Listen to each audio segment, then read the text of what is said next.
அந்த ஆசரிப்பு கூடாரத்தை தான் நம்ம இந்த வேத பாடத்தில் கவனிக்க இருக்கிறோம். ஆசரிப்பு கூடாரம் காலங்காலமாக எல்லா காலகட்டங்களிலும் சபைகளில் எடுக்கக்கூடிய ஒரு வேத பாடம். குறிப்பாக போன தலைமுறையில் உள்ள தேவ மனிதர்கள் எல்லாருமே இந்த ஆசரிப்பு கூடாரத்தை எப்போதுமே சபைகள் எடுப்பது வழக்கம். ஆனால் இப்போ சமீப நாட்களில் பார்த்திங்கன்னா வேத பாடமே நின்று போச்சு. சபைகளில் பைபிள் ஸ்டடியே எடுக்கிறதில்ல. அப்படி எடுத்தாலும் இவைகளை போன்றவைகளை எடுப்பதில்லை. இப்படிப்பட்ட தலைப்புகளில் பாடங்களை எடுப்பதில்லை. ஆனால் நாம் அறிந்து கொள்ள வேண்டும், இந்த ஆசரிப்பு கூடாரத்தில் எல்லாமே நிழலாக சொல்லப்பட்டவைகள். அந்த நிழல் எல்லாமே பொருளை சுட்டி காட்டுகின்ற ஒரு மேன்மையான அனுபவத்தை கொண்டது. அது ஆசரிப்பு கூடாரம் எல்லாமே ஷேடோஸ் தான். ஆனால் அது எதை சுட்டி காட்டுனா ஒரு சப்ஸ்டன்ஸை சுட்டி காட்டும். அதாவது நிழலாக சொல்லப்பட்டவைகள் எல்லாம் பொருளாக மாறுகின்ற ஒரு அற்புதமான இடம் இந்த ஆசரிப்பு கூடாரம். ஆகவே இந்த ஆசரிப்பு கூடாரத்தை கத்த வருகை தாமதித்தால் கொஞ்ச நாட்கள் கவனிப்போம். முதலாவதாக அந்த இதுக்கு அடிப்படையாக நாம் எடுத்துக்கொள்கிற வசனம் யாத்திராகமம் 25ஆம் அதிகாரம் 8ஆம் வசனம். அவர்கள் நடுவிலே நான் வாசம் பண்ண எனக்கு ஒரு பரிசுத்த ஸ்தலத்தை உண்டாக்குவார்களாக. எதற்காக ஆசரிப்பு கூடாரத்தை கத்த செய்ய சொல்லுகிறார் என்றால், மனிதர் நடுவிலே வாசம் பண்ண விரும்புகின்ற ஒரு ஆண்டவர். தேவன் எதற்காக ஆசரிப்பு கூடாரத்தை செய்ய சொன்னார் என்ற அந்த பர்பஸ், ஆசரிப்பு கூடாரத்தின் நோக்கம் என்ன? தேவன் மனிதர் நடுவில் வாசம் பண்ண விரும்புகின்றவர். கர்த்தருடைய விருப்பம் என்ன? மனிதர் நடுவிலே வாசம் பண்ண வேண்டும். அதுதான் ஆண்டவருடைய விருப்பம். ஆசரிப்பு கூடாரத்தை கர்த்தர் செய்ய சொன்ன காரணமே என்ன? நான் அவர்கள் நடுவிலே வாசம் பண்ண வேண்டும். கவனித்துக் கொள்ளுங்கள். வேதத்தை நாம் பார்த்தால் ஆதியாகமம் 3ஆம் அதிகாரத்திலேயே தேவன் ஆதாமோடு ஏவாளோடு அவர் உலாவினான்னு வாசிப்போம். ஏதேன் தோட்டத்தில் அவர் உலாவுகிறார். அதுக்கு அர்த்தம் என்ன? தேவன் மனிதனுடைய ஐக்கியத்தை எப்போதும் விரும்புகிறார். மனிதனை படைத்து அவனை ஏதேன் தோட்டத்தில் வைத்து விட்டு இந்தப்பா எல்லாத்தையும் ஆண்டுகொள் என்று சொல்லி கற்று விட்டு போயிடலை. மாறாக கர்த்தர் என்ன செய்கிறார்னு சொன்னால் அவர்களோடு உறவு கொள்ள விரும்புகிறார். நாம் அறிந்திருக்கிறோம், கிறிஸ்தவம் என்பது ஒரு மதமோ மார்க்கமோ அல்ல. கிறிஸ்தவம் என்பது ஒரு மதமோ மார்க்கமோ அல்ல. கிறிஸ்தவம் என்பது ஒரு உறவு. கிறிஸ்தவம் என்ன? ஒரு மதம் அல்ல. It's not a religion, but it is relationship. நாம் தேவன் நமக்கு வைத்திருக்கிற ஒரு மகிமையான பாக்கியம் என்னவென்றால், ஒரு மதத்துக்குள் நாம் வைக்கப்படவில்லை, ஒரு உறவுக்குள் வைக்கப்பட்டிருக்கிறோம். அதனால் தான் நாம் ஆராதிக்கிற தெய்வத்தை ஆண்டவர் இயேசு நமக்கு சொன்னார், அப்பான்னு கூப்பிடுங்க. அவர் ஃபாதர் இன் ஹெவன், பரமண்டலில் இருக்கிற எங்கள் பிதாவே. அப்படின்னா தேவனை வேறு எந்த மார்க்கத்திலும் அப்பாவாக சொல்கிறதில்லை. கடவுளாக, ஆண்டவராக, படைத்தவராக எத்தனை விதங்களை பார்க்கலாம். ஆனால் நாம் தான் நமக்கு ஒரு பெரிய மகிமை என்னவென்றால், நம்ம ஆராதிக்கின்ற தேவனை உறவுக்குள் தான் ஆண்டவர் சொல்லிக் கொடுத்தார். ஆண்டவர் இயேசு நமக்கு தெரியும், அவர் நம்முடைய மூத்த சகோதரன், அவர் நம்முடைய சகோதரன். ஆவியானவர் நம்முடைய துணை ஆளுன்னு சொல்லப்போனால் நம்முடைய தேற்றரவாளன். அப்படி நாம் ஆராதிக்கின்ற தெய்வமே எப்படி எதுக்குள்ளே இருக்குன்னு சொன்னால் உறவுக்குள் தான் இருக்கிறது. தேவனுடைய தன்மை என்ன? மனிதனோடு உறவு கொள்ள வேண்டும், மனிதனோடு எப்போதும் வாசம் பண்ண வேண்டும். அதுதான் ஆண்டவருடைய விருப்பம். ஆகவே தான் மனிதனை படுத்தி என்ன பண்ணல, ஏதேன் தோட்டத்தில் வைத்து விட்டு இதெல்லாம் என்ஜாய் பண்ணுப்பான்னு சொல்லி போயிடலை. மாறாக கர்த்தர் என்ன செய்கிறார்? அவனோடு உலாவுகிறார். ஒவ்வொரு நாள் வந்து என்ன செய்கிறார்? அவனோடு உறவு கொள்ள விரும்புகிறார். ஆனால் அது ஒரு காலகட்டத்தில் நின்று விட்டது. அந்த நின்று போன உறவை மறுபடியும் நீங்கள் எங்கே பார்க்க முடியும் சொன்னால், ஆதியாகமம் 5ஆம் அதிகாரம் 24ஆம் வசனத்தில் ஏனோக்கோடு தேவன் சஞ்சரிக்கிறார். அது ஈனோக் வாக்ட் வித் காட்னு வாசிக்க வந்துடுறீங்களா? அது நடந்தான் என்பதும் ஆதியாகமம் 3:7 கர்த்தர் தோட்டத்தில் உலாவினார் என்பதுக்கும் ஒரே எபிரேய வார்த்தை தான். அப்பட இது சஞ்சரித்தார். தமிழில் பார்த்தா தேவன் உலாவுகிற சத்தம் இருக்கும் தமிழில். ஆதியாகமம் 3:7 கொஞ்சம் வாசிங்க. அப்பொழுது அவர்கள் இருவருடைய கண்களும் திறக்கப்பட்டது. அவர்கள் தாங்கள் நிர்வாணிகள் என்று அறிந்து அத்தி இலைகளை தைத்து தங்களுக்கு அரைக்கச்சைகளை உண்டு பண்ணினார்கள். பகலில் குளிர்ச்சியான வேளையிலே தோட்டத்தில் உலாவுகிற தேவனாகிய தோட்டத்தில் உலாவுகிற அல்ல, தேவன் தோட்டத்தில் சஞ்சரிக்கிற, அதான் சரியான வார்த்தை.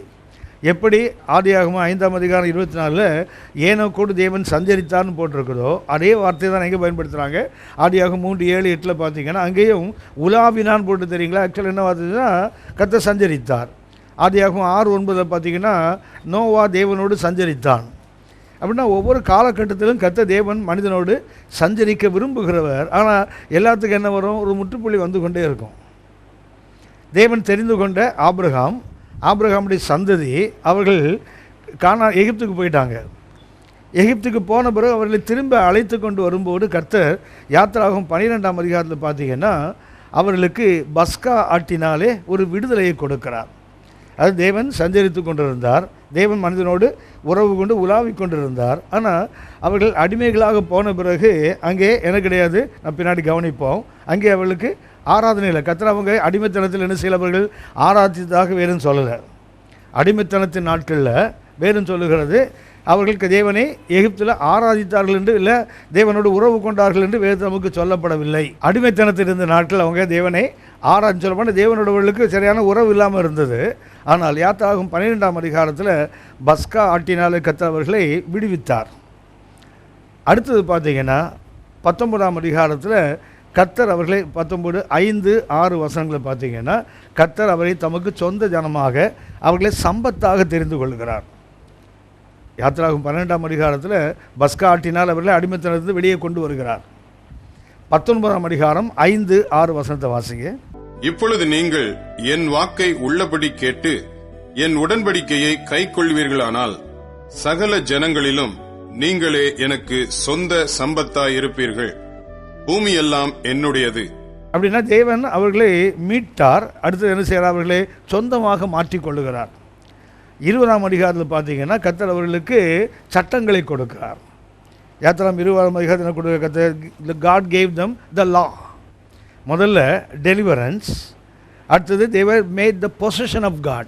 கர்த்தருடைய சம்பத்தாக மாற்றப்பட்டார்கள்.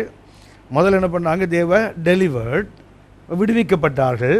அடுத்தது என்ன பண்ணாங்க, they were made the possession of God, கர்த்தருடைய சொத்தாக மாற்றப்பட்டார்கள்.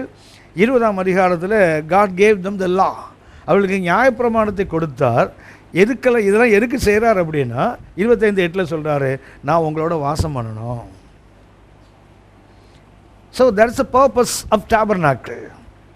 தேவனுடைய விருப்பம் என்ன, அடிமைப்பட்டு தேவன் மனிதனோடு சஞ்சரித்தார், ஆதிமனோடு சஞ்சரித்தார், முடியலை.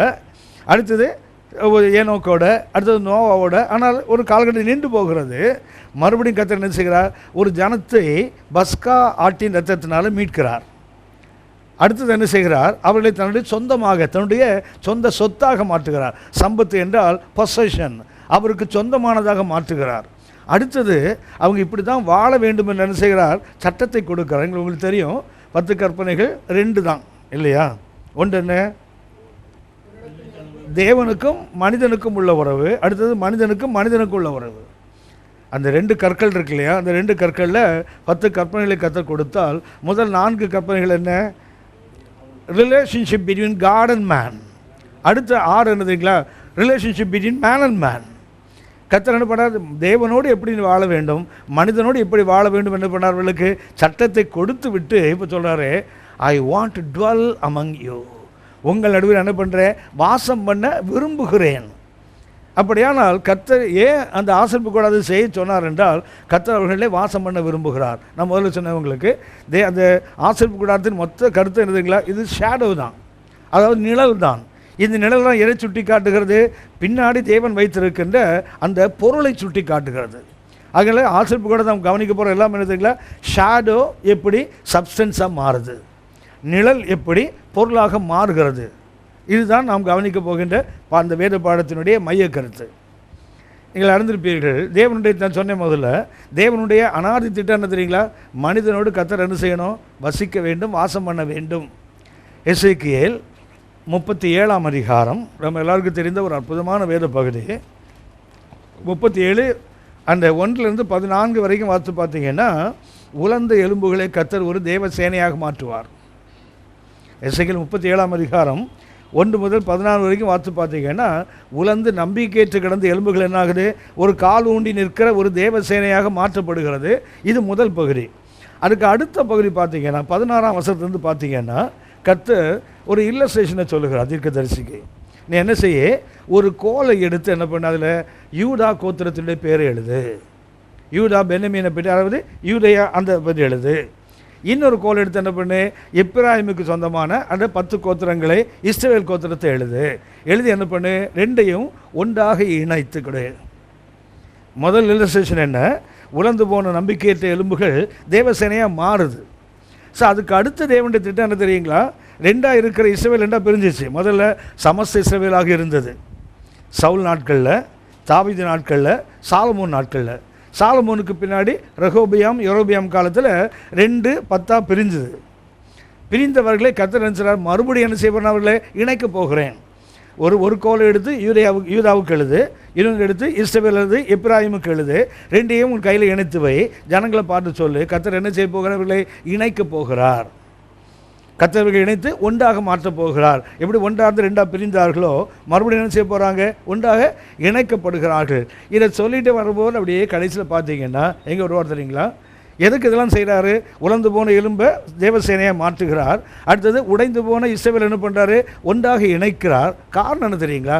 மிக அற்புதமான காரணம். அந்த 37ஆம் அதிகாரம், எசேக்கியேல் 37ஆம் அதிகாரம் 25 கொஞ்சம் வாசிங்க. நான் என் தாசனாகிய யாக்கோபுக்கு கொடுத்ததும் உங்கள் பிதாக்கள் குடியிருந்ததுமான தேசத்திலே குடியிருப்பார்கள். அவர்களும் அவர்கள் பிள்ளைகளும் அவர்களுடைய பிள்ளைகளின் பிள்ளைகளும் அதிலே என்றென்றைக்கும் குடியிருப்பார்கள். என் தாசனாகிய தாவீது என்பவர் என்றென்றைக்கும் அவர்களுக்கு அதிபதியாயிருப்பார். இந்த தாவீது நமக்கு தெரியும். இது தாவீது இல்லை, ஆண்டவர் இயேசு. என் தாசனாகிய தாவீது என்றால் அந்த தாவீது எப்போ முடிஞ்சு போச்சு அவர் கதை. எப்போதும் மரித்து போன ஒரு தாவீதை கர்த்தர் திரும்ப நினைப்பூட்டுகிறார். என் தாசனாகிய தாவீது என்ன செய்வார்? நான் அவர்களோட சமாதான உடன்படிக்கை செய்வேன். அது அவர்களுக்கு நித்திய உடன்படிக்கையாயிருக்கும். நான் அவர்களை நிலைப்படுத்தி அவர்களை வர்த்திக்க பண்ணி அவர்கள் நடுவிலே என் பரிசுத்த ஸ்தலத்தை என்றென்றைக்கும் ஸ்தாபிப்பேன். இது பின்னாடி வரப்போகிற ஒன்றை முன்னாடியே யாத்திராகமம் 25 சொன்னது எங்கே தெரியுங்களா? எசேக்கியேல் 37 கர்த்தர் சொல்லுகிறார், பின்னாடி நான் இதை செய்ய போகிறேன். God has an eternal plan. தேவனுக்கு ஒரு அனாதி திட்டம் ஒன்று இருக்கிறது. என்ன திட்டம் தெரியுங்களா? இந்த ஜனத்தை உலர்ந்து போன எலும்பு என்ன செய்யணும்? தேவசேனையாக மாற்றணும். உடைந்து போன இஸ்ரவேலை ஒன்றாக இணைக்கணும். இணைத்து அவருடைய தாசனாகிய தாவீதாகிய ஆண்டவர் இயேசு என்ன செய்யணும்? அவர்களுக்கு அதிபதியாக ஏற்படுத்தணும். இதெல்லாம் எதுக்கு செய்கிறாருன்னா, God wants to dwell among his people. அது தேவனுடைய உள்ளத்தை மாத்திரம் பார்த்தீங்கன்னா, அந்த மனுஷனோடு இருக்கிறதுல அவருக்கு என்ன அவ்வளோ பெரிய ஆசை. தூதர்கள், கோடானு கோடி தூதர்கள், சேராபியர்கள், கேருபீர்கள் எல்லாம் அவரை போற்றுகிறான். அதெல்லாம் வேணாம்ப்பா. எங்கே இருக்கணும்? நான் லாமக் ஸ்ட்ரீட்டில் உட்காரணும்ப்பா. எங்கே இருக்கணும்? நான் என் பிள்ளைகள் நடுவில். அதுதான் தேவனுடைய அந்த த்ராங் ஆஃப் ஹார்ட்னு சொல்லுவாங்க. இருதயத்தின் துடிப்பு என்ன தெரியுங்களா? இவ்வளவு பிரசன்னம் இருக்கையா, பரலோகம் இவ்வளவு மேன்மையாக இருக்குது, அதெல்லாம் விட்டுட்டு எங்கே வர போகிறீங்க? இல்லைப்பா, நான் ஏன் உலர்ந்து எலும்பை மறுபடியும் சேனையாக மாற்றுறேன்? நான் ஏன் உடைந்து போன இஸ்ரவேலை மறுபடியும் ஒன்றாக்குகிறேன்? என்னுடைய ஆசனை தெரியுமா? என் தாசனாகிய தாவீது என்ன பண்ணணும்? அவனுக்கு மேய்ப்பனாக கொடுத்து அவனை ஒரு ஆளுகை செய்யணும். நான் என்னவா இருக்கணும்? அவங்க நடுவில் ஹாயாக உட்கார்ந்துருக்கணும். நான் அதுக்கு என்ன பண்ணாரு? தொடர்ந்து வாசிங்க. என் வாசஸ்தலம் அவர்களிடத்தில் இருக்கும். நான் அவர்கள் தேவனாயிருப்பேன், அவர்கள் என் ஜனமாயிருப்பார்கள். கவனிச்சிங்களா? God has an eternal plan. அப்படின்னா இந்த ஆசரிப்பு கூடாரம் என்பது ஒரு ஷாலோ தான். ஆனால் தான் 25:8 யாத்திராம் 28 சொன்னார், நான் அவங்கள வாசம் பண்ணணுமே. ஸோ தேவன் அதை முதல்ல சொன்னேன், அவர்களை விடுவித்தார். அடுத்து அவர்களை சொந்த சனமாக மாற்றினார். அதுக்கப்புறம் அவர்களுக்கு வார்த்தைகளை கொடுத்தார். அப்புறம் சொல்லலாம் அவங்களோட இருக்கணும். இது ஷேடோ தான். பின்னாடி எங்கே இருக்க எசேக்கியேல் 37 அது பொருளாகமா தேவனுடைய திட்டம். என்ன சொல்கிறாரு? இயேசுவை கொடுப்பேன், அவன் ஆளுகை செய்வார், நான் என்ன அவங்களோட நித்தியமாக என் வாசஸ்தலங்களை ஏற்படுத்துவேன். இது மிடில். யாத்திராகமம் 25 பிகினிங். இந்த எசேக்கியேல் 37 இட்ஸ் த மிடில். வெளிப்படுத்தின விசேஷம் 21ஆம் அதிகாரம் 1 முதல் 3 வரை உள்ள வசனத்தை வாசிங்க. பின்பு நான் புதிய வானத்தையும் புதிய பூமியையும் கண்டேன். முந்தின வானமும் முந்தின பூமியும் ஒழிந்து போயின, சமுத்திரமும் இல்லாமற் போயிற்று. யோவானாகிய நான் புதிய எருசலேமாகிய பரிசுத்த நகரத்தை தேவனிடத்தினின்று பரலோகத்தை விட்டு இறங்கி வர கண்டேன். அது தன் புருஷனுக்காக அலங்கரிக்கப்பட்ட மணவாட்டியைப் போல ஆயத்தமாக்கப்பட்டிருந்தது. மேலும் பரலோகத்திலிருந்து உண்டான ஒரு பெருஞ்சத்தத்தை கேட்டேன். அது, இதோ மனுஷர்களிடத்திலே தேவனுடைய வாசஸ்தலம் இருக்கிறது. கவனிச்சிங்களா? அது யாத்திராகமம் 25 தொடங்குகிற தேவனுடைய அந்த துடிப்பு எங்கே வர தெரியுங்களா? வெளிப்படுத்தின விசேஷம் வரைக்கும் என்ன பண்ணுறா தெரியுங்களா? அந்த யாத்ராகமத்தில் கவனித்தோம், மக்களை மீட்கிறார், ஜனங்களை சொந்தமாக மாற்றுகிறார், வார்த்தைகளை கொடுக்கிறார், அப்புறம் இருக்க விரும்புகிறார். எசேக்கியேல் 37 பார்த்தீங்கன்னா உலர்ந்த எலும்புகளை தேவசேனையாய் மாற்றுகிறார், உடைந்து போனதை உருவாக்குகிறார், இயேசுவை கொடுக்கிறார், அப்புறம் அவர் இருப்பேன்றார். ஆனால் இங்கே என்ன தெரியுங்களா, வானத்தையும் பூமியுமே மாற்றுறார் பாருங்களா ஆண்டவர். பழைய வானம் பழைய பூமி ஒளிந்து போயின, எல்லாம் புதிதாகிறது. இந்த புதிதாக்கப்பட்ட வானம் பூமி இருக்குது பார்த்தீங்களா, அங்கே தான் என்ன செய்வாரா, தேவன் மனுஷன் நடுவில் வாசம் பண்ணுகிறார். அப்படின்னா தேவனுடைய எல்லா காலகட்டங்களும் விருப்பம் சொன்ன முதல்ல தேவனுக்கு என்ன இருக்குது, ஒரு எட்டர்னல் பிளான், ஒரு நித்திய திட்டம். என்ன இருக்கணும், மனிதன் நடுவில் தேவன் வாசம் பண்ணணும், மனிதர்களோடு அவர் எப்போதும் இருக்கணும். அது தேவனுடைய விருப்பம். அந்த விருப்பத்துக்கு என்ன பண்ணுறா தெரியுங்களா, ஒவ்வொரு காலகட்டத்திலும் ஒன்று செய்து கொண்டே வருகிறார் ஆண்டவர். ஆனால் என்ன பரிதாபம்னா மனிதர்கள் இதை உணர்வதில்லை. மனிதர்கள் என்ன செய்யலாரு, அந்த தேவனுடைய அந்த துடிப்பை, அவருடைய இருதயத்தின் வாஞ்சையை மனிதன் விரும்பினால், அவன் அதை புரிந்து கொண்டால் கண்டிப்பாக என்ன செய்ய முடியும்னா தேவனுடைய திட்டத்தை நிறைவேற்ற முடியும். எல்லா காலகட்டத்திலும் தேவன் தன் ஜனங்களோடு வசிப்பதைத்தான் அவர் விரும்புகின்ற ஆண்டவர். நீங்கள் அறிந்திருப்பீங்க, வேதாகமத்தில் முதல்ல நான் உன்னை விட்டு விலக மாட்டேன், உன்னை கைவிட மாட்டேன்னு சொன்னது யாருக்கு தெரியுங்களா? ஐயா, யாக்கோவுக்கு. யாருக்கு சொல்லக்கூடாது, அவனுக்கு தான். யாருக்கு சொல்லலாம், மோசைக்கு சொன்னால் நியாயம், மோசைக்கும் சொல்லுவார் நான் உன்னை விட்டு விலக மாட்டேன் கைவிட, மோசைக்கு சொன்னார். ஆனால் அதுக்கு முன்னாடி யாருக்கு சொன்னார் தெரியுங்களா, ஆதியாகமம் 28:15 உனக்கு சொன்ன அந்த வார்த்தைகளை நிறைவேற்றும் வரைக்கும் நான் உன்னை விட்டு விலகுவதில்லை, உன்னை யாருக்கு சொல்லக்கூடாதோ அவனுக்கு தான் கர்த்தர் சொன்னார். அப்படியானால் தேவனுடைய விருப்பம் என்ன தெரியுங்களா, மனிதனோடு எப்போதுமே வாழ வேண்டும், எப்போதும் அவனோடு இருக்க வேண்டும். ஆகவே அந்த பர்பஸ் ஆஃப் டாபர்னாக்கிள் என்ன தெரியுங்களா, it is God's eternal plan, தேவனுடைய நித்திய திட்டம். மனுஷன் என்ன செய்யணும், எப்போதும் அவரோடு இருக்கணும், அவரும் எப்போ என்ன செய்ய மனுஷனோடு இருக்க விரும்புகிறார். ஆனால் வருத்தம் என்னன்னு சொன்னால் மனிதர்கள் தேவனோடு இருப்பதை விரும்புவதில்லை. உங்களுக்கு தெரிந்த சங்கீதம்தான் 139 வாத்து பாருங்கள், தொடக்கத்துலேருந்து பாருங்கள். அவனுடைய ஆட்டிடியூட் எப்படி இருக்குது தெரியுங்களா, சங்கீதக்காண்ட ஆட்டிடியூடு எப்படியாவது பிரசன்னத்துக்கு ஓடிடணும். நான் வானத்துக்கு ஏறினால் அங்கேயும் இருப்பீங்க. அது எஸ்கேப் ஆகிறதுக்கு எங்கே போகிறான், அந்த திருநவன் போலீஸ்கார வீட்டில் போய் போலீஸ் ஸ்டேஷனில் போய் அடைகிற மாதிரி எங்கே போகிறான், வானத்துக்கு போனால் அவர் அங்கே இருப்பாராம். சரி இங்கே ஆகாதா, பாதாளத்துக்கு போனால் போய் என்ன பண்ணுறாராம், போகும்போது ஒரு பாய் கொண்டு போகிறான் பாருங்களேன், பாதாளத்து போய் படுக்க போட்டானாம். நம்மளால் எங்கே போனாலும் படுக்க. ஒரு சிலர் பார்த்தீங்கன்னா தலையணை மாற்றிங்கன்னா தூக்கம் வராது, ஒரு சில ஆசாமிகளுக்கு திசையை மாற்றினாலே தூக்கம் வராது. அந்த ரூமில் இந்த ரூமில் படுக்க வச்சு பாருங்கள் தூக்கம், நான் அங்கே படுத்தாதான் எனக்கு தூங்குவேன். இவன் பாதாளத்துக்கு போகும்போது கூட பெட்டெல்லாம் கொண்டு போகிறான் பாருங்களேன், அங்கே போட்டாலும் அங்கேயும் வந்து நிற்கிறாரு. அது விடிய காத்து சட்டை எடுத்து என்ன செய்கிறான், பூமியின் கடையாந்தரங்களுக்கு போனாலும் அங்கேயும் உடைய கரம் என்ன பிடிக்குமே சொல்கிறான், உன் பார்வைக்கு மறைவானா எங்கேயா போவேன். அது தேவனுடைய ஆட்டிடியூட் என்ன, துரத்தி இவனோடு இருக்கணும், இவனுடைய ஆட்டின ஓடி விட்டு விலை ஓடிடணும். இது நித்தியமாகவே நடக்கின்ற ஒன்று. மனிதனுடைய துவக்கத்துலேருந்து பார்த்தீங்கன்னா எப்போதுமே ஆச்சுன்னு பாருங்கள், தேவனை விட்டு ஓடி போகிற அந்த ஆட்டிடியூடில் தான் இருப்பான். நம்ம எல்லாருக்கும் தெரிந்தது, ஆதாம் ஏவாள் தவறு செய்தார்கள், நிர்வாணிகள் ஆகிட்டாங்கல்ல. என்ன பண்ணியிருக்கணும், நான் வாசித்தோமே ஆதியாகமம் 3:8, இவங்க அத்தியலை தச்சு என்ன பண்ணுறாங்க, இருக்கும்போது தோட்டத்தில் உலாவுகிற கர்த்தருடைய சத்தத்தை கேட்குறாங்க. அப்படின்னா கத்தனை தெரியுங்களா, கத்தர் வந்த உடனே என்ன பண்ண, நேரம் வந்த டே ஏண்டா பறிச்சிங்கன்னு கேட்கல பாருங்களேன். வந்து என்ன பண்ணா தெரியுங்களா, அப்படியே was moving in the garden. பார்த்தீங்கன்னா பகலின் குளிர்ச்சியான வேலை உங்களுக்கு தெரியும், Lord God came in the breeze of the day. பகலின் குளிர்ச்சியான வேலை டைம் கிடையாது, அந்த வந்த காற்றை குறிப்பது. அவர் வந்த அந்த தென்றல் காட்டில் வர்றாரு, தப்பு பண்ணிட்டான்னு தெரிஞ்ச பிறகு கூட கத்தர் எதில் வர்றாரு, ஆதியாகமம் 18:1 பார்த்தீங்கன்னா Lord God came in the heat of the டேன்னு இருக்கும். அப்படியே சோதோம் குமாராவை அழிக்க வருகிறார், அப்போ எப்படி சூடாக வந்தார். ஆனால் ஆதாம் ஏவாள் தப்பு செய்த போது சூடாக தானே வந்திருக்கணும். அதுதான் தேவனுடைய அந்த மனுஷனோடு அந்த உறவை தேடுகின்ற தேவனுடைய உள்ளத்தின் தன்மை என்ன தெரியுங்களா, அவன் தப்பு பண்ணான்னு தெரிஞ்ச கூட என்ன பண்ணா தெரியுங்களா, Lord God came in the breeze of the day. தென்றல் காட்டில் வந்து நேராக வந்து அவனை சந்திக்கலை, என்ன பண்ணுறா தெரியுங்களா, he gave ample time for Adam and Eve to repent. மனம் திரும்புறதுக்கு அவனுக்கு இன்னும் கொஞ்சம் கால அவகாசத்தை கொடுக்குறா பாருங்களேன். என்ன பண்ண, நேரம் வந்து ஏன்டா தப்பு பண்ணீங்கன்னு கேட்கல தேவன். என்ன செய்கிறாரு, God was moving in the garden. வந்து என்ன பண்ணுறாரு, தோட்டத்தில் உலாவுகிற தேவனுடைய சத்தத்தை கேட்டு தான் அப்புறம் ஓடி போய் ஒழிகிறாங்க இவங்க. தேவன் என்ன எதிர்பார்த்தா தெரியுங்களா, நம்ம உலாவுற சத்தத்தை கேட்டால் நம்மளை நோக்கி ஓடி வருவானா பார்த்தா இந்த புண்ணியவான் அவனை விட்டு ஓடலாம் பாருங்களேன். இதுதான் ஆதி மனிதனுடைய ஆட்டிடியூட். இன்னைக்கு வரைக்கும் நம்ம ஆட்டிடியூட் அதுதான். தவறு செய்தால் அடுத்து என்ன பண்ணோம் தெரியுங்களா, அதுக்கு ரெக்கன்சைலாக வரமாட்டோம், அதை ஒப்புரவாக்க வரமாட்டோம், ஓடி போகிறது தான் நமக்கு ஈஸியான வழி. நான் அடிக்கடி சொல்லுவேனே, ராத்திரி 2 மணிக்கு பாத்ரூம் போகும்போது வலிக்கு கீழே விழுந்துட்டோன்னு வச்சுங்களேன், அப்போ கூட நம்ம ஆட்டிடியூட் என்ன இருக்குன்னு தெரியுங்களா, யாரும் அது பார்த்துட்டானா நமக்கு தெரியும், ஒருத்தனங்க இல்லை, ஆனாலும் நம்ம ஆட்டிடியூட் நம்ம விழுந்தது நமக்கு பிரச்சனை இல்லை, விழுந்ததை யாராவது பார்த்துட்டா தான் பிரச்சனை.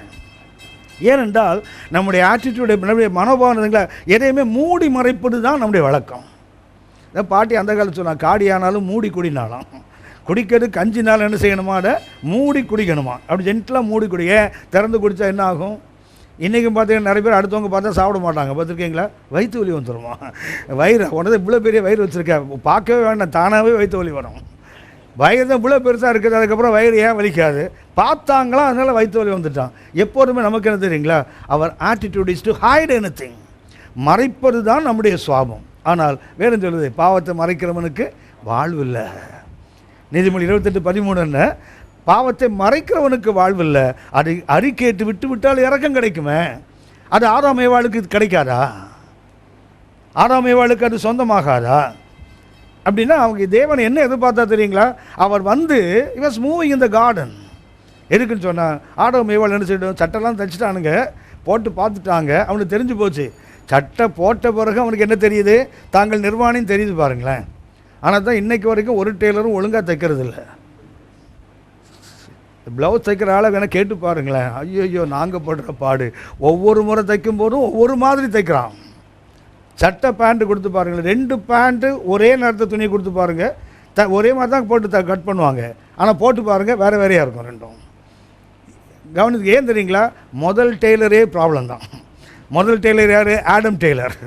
அவனே ஒழுங்காக சட்டை தைக்கலை, சட்டை தைச்சி போட்டு என்ன சொல்கிறான், நிர்வாணின்னு கண்டேன்னு சொல்கிறாங்கல்ல, ஏன்னா சட்டை தான் தைச்சிய, ஒழுங்காக தைக்கக்கூடாதா? சமீபத்தில் ஒரு பைபிள் ஸ்டடியில் கேட்டவர் சொன்னாங்க, அத்தி இலை பெரிய இலையில் தைச்சாரா சின்ன இலையில் தைச்சாரான்னு. அத்தி இலையில் சட்டை தைச்சா அத்தி இலை பெரிய இலையா சின்ன இலையா, எதில் தைச்சா என்னையா, பெரிய இலைன்னா ஒன்றா இருக்கும், சின்ன இலைன்னா ஒரு 4 இலையாக சேர்த்து தைச்சிருப்பான். எப்படி தைச்சாலும் என்ன செய்ய முடியல, அவங்களுக்கு நிர்வாணத்தை மூட முடியல பாருங்களேன். அப்படியானால் மனிதனுடைய தன்மை என்ன தெரியுங்களா, எப்போதுமே தேவனை விட்டு ஓடி போவது தான் தேவனுடைய விருப்பம். தெரியுங்களா, எப்போதும் மனுஷனோடு கிட்ட வர விரும்புவது தான் தேவனுடைய விருப்பம். இது அப்போது ஆரம்பித்தார். எல்லா காலகட்டத்திலும் தேவன் அந்த அவருடைய எப்போதுமே அவர் தான் முதல் ஸ்டெப் அவர் தான். யோசித்து பாருங்களேன், வானத்துக்கு யாராவது ஏறி போய் ஹூ இஸ் காட்னு கேட்டதுண்டா? யாராவது பரலோகத்துக்கு போய் யார் கடவுள் கேட்டதுண்டு இல்லையே. அவர் தானே தன்னைத்தானே வெறுமையாக்கி கீழே வந்து யார் நான் தாப்பா மனுஷன்னு வந்தார்ல. அப்படியானால் தேவனுடைய தன்மை என்ன தெரியுங்களா, மனிதனோடு வாழ விரும்புகிறார், மனிதனோடு உறவாட விரும்புகிறார். ஆனால் வருத்தம் என்னன்னா, மனிதன் எப்போதுமே தேவனை விட்டு ஓடி போகிற அனுபவம் தான். இது பழைய நாட்கள். ஆனால் தேவனுடைய திட்டம் என்ன தெரியுங்களா, எப்போதும் நம்மோடு இருப்பது தான் தேவ திட்டம். எசேக்கியேல் 37 சரி, வெளிப்பாடு 21 சரி, தேவனுடைய நித்திய திட்டம் அதுதான். அப்படி நாம் அன்னைக்கு இந்த வேத பாடத்தை நாம் கற்றுக்கொள்ள விரும்புகிறோம். அதுக்கு என்ன இருக்கணும் தெரியும், முதல்ல I want to be with my God, என் ஆண்டவரோடு எப்போதும் இருக்கக்கூடிய அந்த உறவு எனக்கு வேண்டும். நம்ம எல்லாரும் தெரிந்த வசனம், யோவான் 10:9 நானே வாசல், என் வழியாய் ஒருவன் உட்பிரவேசித்தால் அவன் ரட்சிக்கப்படுவான், அவன் உள்ளும் புறமும் சென்று. தேவனுடைய பிளான் என்ன தெரியுங்களா, முதல்ல he has to go inside, then only he has to go outside. மேய்ச்சல் வேண்டுமானால் என்ன செய்யணும், முதல்ல உள்ளே போ, அப்புறம் வெளியே வா. உள்ளே போகிறது எதற்கு, வெளியே வர்றது எதற்கு? உள்ளே போகிறது தேவனோடு உறவாடுவதற்கு, வெளியே போவதற்கு அவருக்கு ஊழியம் செய்வதற்கு. நாம் என்ன வேண்டும், உள்ளே போவதற்கு உறவாடுவதற்கு, வெளியே போவதற்கு அவருக்கு ஊழியம் செய்வதற்கு. இதை தான் மார்க்கு 3:14 வாசிப்போம். மார்க்கு 3:14 வாசித்து பாருங்க, 13:14 கூட வாசிங்க. பின்பு அவர் ஒரு மலையின் மேல் ஏறி தமக்கு சித்தமானவர்களை தம்மிடத்தில் வரவழைத்தார். அவர்கள் அவரிடத்திற்கு வந்தார்கள். அப்பொழுது அவர் 12 பேரை தெரிந்து கொண்டு அவர்கள் தம்மோடு கூட இருக்கவும். கவனிச்சீங்களா, அந்த 12 பேரை கர்த்தர் தெரிந்து கொண்டு நோக்கம் டு பி வித் காட், அவரோடு இருப்பதற்கு தான். அது the first and foremost reason why God selected the apostles. அப்போஸ்தலரை கர்த்தர் தெரிந்து கொண்டு நோக்கம் என்ன தெரியுங்களா, அவங்க அவரோடு இருக்கணும். இருக்கிறதுக்கு ஆள் இல்லை. இன்னைக்கு தேவன் அவனை தெரிந்து கொண்டு இருப்பதற்கு, ரெண்டாவது என்ன, பிரசங்கம் பண்ணும்படி அவரால் அனுப்பப்படுவதற்கு. அப்போ முதல்ல என்ன செய்யணும்? உள்ளே போவதற்கு, அவரோடு இருப்பதற்கு, வெளியே போவதற்கு அவரால் அனுப்பப்பட்டு பிரசங்கிப்பதற்கு. அதான் முதல்ல சொன்னேன், உள்ளே போய் உறவாடணும், வெளியே போய் கர்த்தருக்கு ஊழியம் பண்ணணும். ஆனால் இன்றைக்கு வருத்தம் என்னென்னா, நிறைய பேர் வெளியே ஊழியம் பண்ணிகிட்டே இருக்காங்க, உள்ளே போனதே இல்லை, உள்ளே போகிறதே இல்லை. ஏன்னா நிறைய ஊழியம், நிறைய மெசேஜ் எடுக்க வேண்டி இருக்குது, நிறைய செய்தி சொல்ல வேண்டி இருக்குது. அதனால் என்ன நேரம் இல்லை? கர்த்தர் சமூகத்துக்கு உட்கார்ந்து ஜெபிக்க நேரம் கிடையாது, கர்த்தர் சமூகத்தில் வேதத்தை தியானிப்பதற்கு நேரம் இல்லை, கர்த்தர் சமூகத்தில் கர்த்தர் பேசுவதை கேட்க நேரம் இல்லை. உங்களுக்கு தெரிந்த வசனம், நான் அடிக்கடி பயன்படுத்துகிற வசனம், உன்னத பாட்டு 1ஆம் அதிகாரம், உன்னத பாட்டு 1ஆம் அதிகாரம் 5, 6 வசனங்களை வாசிங்க. எருசலேமின் குமாரத்திகளே, கேதாரின் கூடாரங்களைப் போலவும் சாலமோனின் திரைகளைப் போலவும் நான் கருப்பாயிருந்தாலும் அழகாயிருக்கிறேன். இந்த வசனம் தமிழில் சரியாய் மொழியாக்கம் பண்ணப்படலை, கொஞ்சம் குறைந்த மொழியாக்கம். அது எப்படி இருக்குது தெரியுங்களா? நான் சாலமோனின் திரைகளைப் போலவும் கேதாரின் கூடாரங்களைப் போலவும் கருப்பாக இருந்தாலும். அப்படின்னா ரெண்டுமே கருப்புன்னு அர்த்தம். தமிழ் இருக்க வசனம் பார்த்தீங்கன்னா திரும்ப வாசி. எருசலேமின் குமாரத்திகளே, கேதாரின் கூடாரங்களைப் போலவும் சாலமோனின் திரைகளைப் போலவும் நான் கருப்பாயிருந்தாலும் அழகாயிருக்கிறேன். அப்படின்னா கேதாரின் கூடாரம், கேதார் என்பது வனாந்தரத்தில் ஆடுகளை மேய்க்கின்ற ஒரு இனம். கேதார் என்பது யாரு? வனாந்தரத்தில் ஆடுகளை மேய்க்கிற ஒரு இனம். அந்த இனத்தினுடைய கூடாரம் எப்படி இருக்குன்னு சொன்னால், அவனுக்கு பாலைவனத்தில் இருப்பதனால அந்த பாலைவன காற்று, அந்த மணல் காற்று அடித்து அடித்து என்ன ஆகும்னா அவனுக்கு கூடாரம் கருப்பாக தான் இருக்குது எப்போவுமே. இன்றைக்கும் சவுதி அரேபியா மகப்பு இடங்களை போய் பார்த்தீங்கன்னா அந்த பாலைவனத்தில் இருக்கிற கூடாரங்கள் வந்து கருப்பில் தான் இருக்குது, பிளாக்காக தான் இருக்குது இன்றைக்கி. அப்படின்னா கேதாரின் கூடாரம் கருப்பாக இருக்கும், சாலமோனின் திரைகளும் கருப்பாக இருக்கும். சாலமோனுடைய அந்த அரண்மனைக்குள்ளே சேபாராணி வரா, வந்தவன் என்ன பண்ணா தெரியுங்களா? திடீர்னு அவளுக்கு மூச்சை இழுத்துட்டு அப்படியே பிரமித்து அப்படி நிற்கிறா, கண்ணெல்லாம் மேலே சொருவிட்டு அப்படி நிற்கிறா. என்னம்மா உனக்கு வந்ததுன்னு கேட்டால், சாலமோன் வீட்டில் அந்த கிச்சனில் வந்து ஒர்க் பண்ணா தெரியுங்களா, ஹலோ சமையல்காரன் இருக்காதுங்களா, அவன் சட்டையை பார்த்துருந்தம்மா மறந்து போச்சு. சாலமோன் சட்டையை பார்த்துல, ஆனால் ஒன்று, சாலமோன் சட்டையை கர்த்தரே பார்த்து ஒரு கணக்கு தான் வச்சுருக்காரு. பார்க்குறடே தூள் கலப்புறான்டா சட்டையை போட்டு. ஆனால் தான் பின்னாடி சொல்கிறார், என்னடா பெரிய சட்டை, நான் காட்டு புஷ்பங்களுக்கு போடுறேன், அதுபடி நீ சட்டை ஜாஸ்தியாக போட்டுருவியா? அது என்னதான் கொஞ்சம் கடுப்பு உள்ள இருக்குதான் செய்தவருக்கு பார்த்துருக்கிறாரு. சாலமோன் தூள் கலப்புறா, இருறா நான் காட்டு புஷ்பம் லில்லி மலரை பாடுறா, ஜஸ்ட் பியோர் ஒயிட், அவ்வளவுதான், லில்லி தான். What's the lilies? அந்த அதாவது எல்லா மலர், கலர்ஃபுல் மலர் கூட சொல்லலை, அந்த ஒயிட்டான லில்லி பற்றி அது கூட நீ போடுற சட்டையை விட சூப்பராக போடுறான்டா நான்.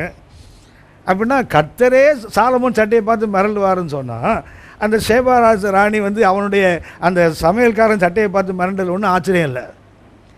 வேலைக்காரன் சட்டையே அப்படி இருக்குன்னா வீட்டு கர்ட்டன்லாம் எப்படி இருந்திருக்கணும் பாருங்கள். அந்த மொழியாக்கம் அது குறைந்த மொழியாக்கம். எப்படி இருக்குன்னு தெரியுங்களா? நான் கேதாரின் கூடாரங்களைப் போல கருப்பாக இருந்தாலும் சாலமோன் திரைகளைப் போல அழகாக இருக்கிறேன். That's a original translation. அந்த 5ஆம் வசனம் இருக்குது தெரியுங்களா? உன்னத பாட்டு 1:5. எருசலேம் குமாரத்திகளே நான் கருப்பாக இருக்குன்னு பார்க்காதீங்க, நான் எப்படி இருக்கிறேன்? கேதாரின் கூடாரங்களைப் போலவும் சாலமோனின் திரைகளைப் போலவும் அல்ல, நான் கேதாரின் கூடாரங்களைப் போல கருப்பாக இருந்தாலும் சாலமோன் திரைகளை போல எப்படி இருக்கிறேன்? அழகாக இருக்கிறேன். அப்படின்னா கேதாரின் கூடாரம் கருப்பு, டர்ட்டி. ஆனால் சாலமோன் திரை இல்லை, க்ளோரியஸ். எப்படி இருக்காங்களா இவங்க? கருப்பாக இருக்கிறேன், ஆனால் அழகாக தான் இருக்கிறேன். அடுத்த வசனத்தை வாசிங்க. நான் கருப்பாய் இருக்கிறேன் என்று பாராதையுங்கள், வெயில் என்மேல் பட்டது, என் தாயின் பிள்ளைகள் என்மேல் கோபமாயிருந்து என்னை திராட்சை தோட்டங்களுக்கு காவற்காரியாக வைத்தார்கள், என் சொந்த திராட்சை தோட்டத்தையோ நான் காக்கவில்லை. கவனிச்சிங்களா? ஊரான் தோட்டத்துக்கெல்லாம் ஓடி ஓடி காத்து கரியோடு அடைஞ்சு போனால் எதை விட்டுட்டா? அவள் சொந்த தோட்டத்தை விட்டாள்ல. அதுதான் இன்னைக்கு கர்த்தரோடு உறவு கொள்ளாமல் ஊராம் வீட்டுக்காக, ஊராம் பிரச்சனைக்காக ஓடி ஓடி ஊழியம் பண்ணி நிறைய பேர் உடம்பை கெடுத்து, மனசை கெடுத்து, குடும்பத்தை கெடுத்து, நிறைய பேர் வாழ்க்கையை பார்த்தீங்கன்னா ஊழியர்களோட குடும்பம் உடஞ்சி போனதுக்கு காரணம் குடும்பத்தை பார்க்காம ஊழியம் ஓடினது ஒரு காரணம், அதுவும் ஒரு காரணம். அப்படின்னா அந்த அம்மா என்ன பண்ணுறாங்க? கருத்து போய் இருக்கிறா. காரணம் என்ன? பிறந்ததுனால அல்ல, அடுத்தவங்க தோட்டத்தை ஓடி ஓடி காத்ததுனால. அடுத்த தோட்டத்தை காப்பது அவசியம்தான். முதல்ல என்ன செய்யணும்? நம்ம தோட்டத்தில் பார்க்கணும். முதல்ல உள்ளே போய் உன் தோட்டத்தை செழிப்பாக்கு, அப்புறம் வெளியே போட்டு என்ன பண்ணலாம்? மற்றவர்கள் தோட்டத்தை செழிப்பாக மாற்றலாம். உன்னத பாட்டு 8ஆம் அதிகாரம் 12ஆம் வசனம் வாசிங்க. தோட்டங்களில் வாசம் பண்ணுகிறவளே, தோழர் உன் சத்தத்தை கேட்கிறார்கள். யார் இந்தம்மா? ஊரான் தோட்டத்துக்கெல்லாம் ஓடி ஓடி காத்தாங்க தெரியுங்களா? தோட்டங்களில் வாசம் பண்ணுகிறவளே. ஒரு தோட்டம் இந்த அம்மாவுக்கு நிறைய தோட்டங்கள் என்ன பண்ணுறா? வாசம் பண்ணுகிறாள்.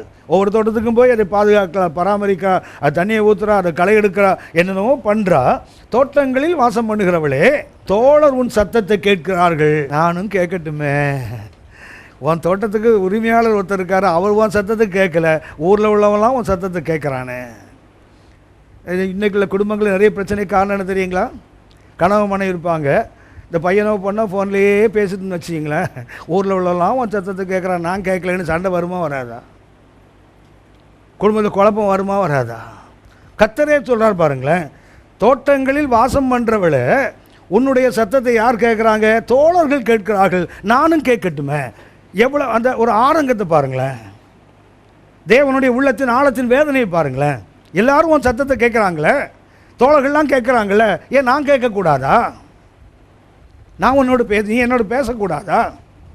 அப்படின்னா தேவனுடைய விருப்பம் எப்போதுமே தன்னுடைய மனவாட்டி, தன்னுடைய பிள்ளைகள் தன்னோடு பேசணும். ஆனால் நம்ம என்ன பண்ணுறோம்? அடுத்தவங்களெல்லாம் பேசிகிட்டு இருப்போம், அவர்கிட்ட மாத்திரம் பேச மாட்டோம். கண்டிப்பாக வரும் பிரச்சனைகள்.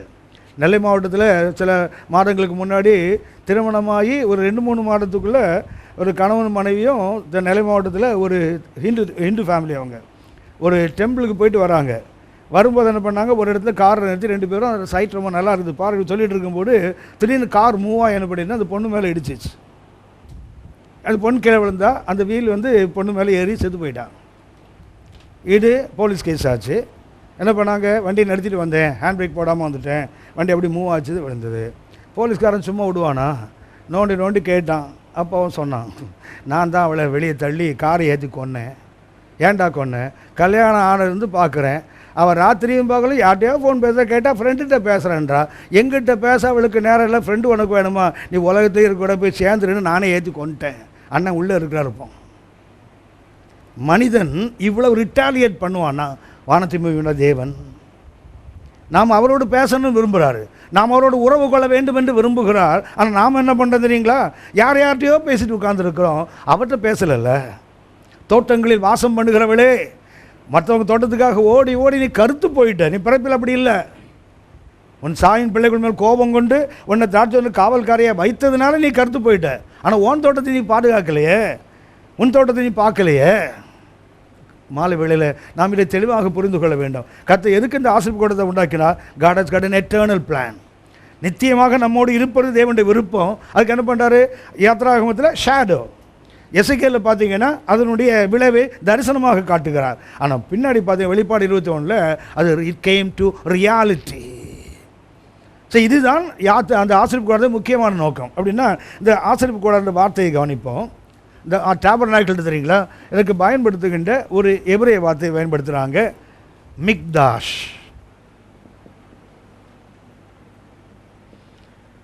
இந்த ஆசீர்வாத கூடாரத்துக்கு பயன்படுத்துகிற எபிரேய வார்த்தை மிக்தாஷ். மிக்தாஷ் என்ற ஒரு எபிரேய வார்த்தை உங்களுக்கு தெரியும். இந்த மிக்தா இந்த QDA இந்த குவாதேஷ்னு சொல்லுவாங்க. எபிரேய குவாதேஷ் என்றால் ஹோலின்னு அர்த்தம். அப்படின்னா மிக்தாஷ் என்றால் என்ன? Sacred place, Holi place. அந்த ஆசீர்வாத கூடாரத்துக்கு பேர் என்ன பேர்? அதை பண்ணால் ஒரு நான் உங்கள் வண்டி வாசம் பண்ணுவதற்கு ஒரு பரிசுத்த ஸ்தலத்தை ஆயத்தம் பண்ணுங்கன்னு தமிழில் இருக்கும். யாத்ராகமம் 25:8 தமிழில் வாசித்து பார்த்தீங்கன்னா, நான் உங்களை வாசம் பண்ணுவதற்கு என்ன பண்ணு, எனக்கு ஒரு பரிசுத்த ஸ்தலத்தை ஆயத்தம் பண்ணு. மிக்தாஷ் என்றால் என்ன? ஹோலி பிளேஸ், பரிசுத்தமான ஒரு இடத்தை என்ன பண்ணு, ஆயத்தம் செய். அடுத்தது அதில் எதுக்கு வாசம் பண்ணுறதுக்கு ஆங்கிலம் பார்த்தீங்கன்னா டுவெல் என்ற வார்த்தை இருக்கும். இந்த வாசம் பண்ணுதல் இருக்கு இல்லையா, வாசம் பண்ணுறதுக்கு ஆங்கில வார்த்தை என்ன? டுவெல். ஆனால் அதுக்கு பயன்படுத்துகின்ற எபிரேய வார்த்தை ஷாகான். ஷாகான் அந்த டுவெல் வசித்தல் என்பதற்கு பயன்படுத்துகின்ற எபிரேய வார்த்தை என்ன? ஷாகான். ஷாகான் என்றால் இதுதான் ஷெக்கினா என்ற வார்த்தையிலிருந்து தான் வருது. ஷெக்கினா க்ளோரின்னு சொல்கிறாங்களே இன்னைக்கு. ஷெக்கினா என்றால் என்ன? டுவெல் பண்ணுறதுன்னு தான் அர்த்தம். கர்த்தருடைய மகிமை, அக்கினி, அதெல்லாம் சொல்கிறோம் தெரியுங்களா? அந்த ஷாக்கான்லேருந்து தான் ஷெக்கினா என்ற எபிரேய வார்த்தை இதிலிருந்து வரக்கூடிய வார்த்தை தான். இந்த ஷாக்கான் என்பதற்கு அற்புதமான அர்த்தம் டு லை டவுன். நான் வாசம் பண்ணுதல்கிற வார்த்தைக்கு தான் ஷாக்கான் அர்த்தம் என்ன? To lie down, to rest. அதாவது ஓய்வெடுப்பதற்காக ஆண்டவர் நல்ல படுக்கிற இடம்னு பேர், அதுக்கு பேர். அப்போ ஆசரிப்பு கூடாத கர்த்தர் ஏன் உருவாக்க விரும்புகிறார்? God wants to lie down. தேவன் இளைப்படைவதில்லை, சோர்ந்து போவதில்லை, அவருக்கு ரெஸ்ட் வேண்டாம், தூங்காமல் உறங்காமலும் காக்கிற ஆண்டவர். ஆனால் எதுக்கு இப்போ ஆசரிப்பு கூடாரம் கட்டணும்? I want to lie down. நான் என்ன செய்யணும்? கொஞ்சம் அப்படியே படுக்க விரும்புகிறேன்ப்பா. எதுக்கு ஆண்டவரே? I want to take some rest. அப்படின்னா தேவன் இளைப்படையாத தேவன், அவருக்கு ஓய்வே வேண்டாம். ஆனால் அவர் ஓய்வெடுக்கிற இடம் தெரியுங்களா? நீங்களும் நானும் தான். நம்மோடு தேவன் இருக்கும்போது தான் கர்த்தர் என்ன செய்ய முடியும்? ஓய்வெடுக்க முடியும். அவருக்கு ஓய்வு வேண்டாம். இஸ்ரவேலின் தேவனுக்கு என்ன வேண்டாம்? இரவும் பகலும் தூங்காமல் உறங்காமல் காக்கிற தேவன். ஆனால் கர்த்தர் என்ன சொல்ற ஜனங்களை பார்த்து, நான் உங்களில் வாசம் பண்ணணும். வாசம் பண்ணுதலுக்கு ஷாக்கான், அது கர்த்தம் என்ன? To lie down, to rest. படுத்து கொஞ்சம் பாடா அப்படி இளைப்பாடுவதற்கு. 60 வயசு 65 வயசான ஒரு அம்மா, அந்த அம்மாவுக்கு ஜுரம் வந்துட்டு, ஜுரம் வந்தோடனே உட்காந்து அழுதுட்டு படுத்தா எல்லாருக்கும் தான் தெரியுமே, உடம்பு நல்லா இருந்தால் பார்த்தீங்கன்னா கொழுப்பு குடலை முறுக்கும். ஆனால் உடம்பு கொஞ்சம் வீக் ஆகிட்டுன்னு வச்சிங்களேன், அப்போ தான் அந்த உடஞ்சி போன உறவெல்லாம் தேடுறது. அப்போ தான் அதே அம்மாட்ட சண்டை போட்டு அப்பாட்ட சண்டை போட்டு யாரோ வந்து கல்யாணம் பண்ணிட்டு போயிடுதுங்களா பிள்ளைங்க, சட்டே பண்ணாது, ஜாலியாக சந்தோஷமாக இருப்பாங்க. ஆனால் ஒரு வயிற்று வலி ஒரு இடுப்பு வலி வந்துன்னு வச்சுங்களேன், அவன் எவ்வளோ நேரம் தான் பார்த்துட்டு உட்காந்துருப்பான். அவன் கொஞ்சம் 4 நாள் இட்லி வாங்கி கொடுப்பான் கடையிலேருந்து, 2 நாள் டீ வாங்கி கொடுப்பான். அப்புறம்ப்பா உனக்கு இதே பொழப்பா போச்சு போட்டு போயிடுவான்ல. அப்போ யாரும் நினைக்க தெரியுங்களா? எங்கள் மம்மி இருந்தாண்டா, ஜிம்மி மாதிரி ஓடி வந்தல, அப்போ மம்மி எங்கேருந்து வரும் உனக்கு? மம்மியை விட்டுட்டு ஜிம்மி மாதிரி ஓடி வந்த, இப்போ எப்படி மம்மின்னு கேட்டால் எங்கேருந்து வரும்? எப்போ தெரியுமா? நாம் பலமாக இருக்கும்போது உறவுகள் நமக்கு தேடாது. உடைஞ்சு போன நேரத்தில், பலவீன நேரத்தில் ஒரு அம்மா சொன்னேன், 65 வயசு ஜுரம், படுத்துட்டு அழுதுட்டு இருக்குது. சரி, ஜுரத்தில் அழுறாங்க போலன்னு சொல்லிட்டு, ஏமா அழுறீங்க? எங்கள் மம்மி இருந்தாங்க, நான் மடியில் தலை வச்சு படுத்துப்பேனே. இதுக்கே 65 வயசு, மம்மி போய் நிறைய வருஷம் ஆகி போச்சுது. 65 வயசு அம்மா இதை தேடுது, மம்மி மடியை தேடுது. பாருங்களா, ஏன் தெரியுங்களா? அங்கே உள்ள இளைப்பாறுதல் வர எங்கேயும் கிடைக்காதுல்ல. ஒரு தாயின் மடியில் தலையை வச்சு படுத்து தூங்குற அந்த இளைப்பாறுதல் வர எங்கே கிடைக்கும்?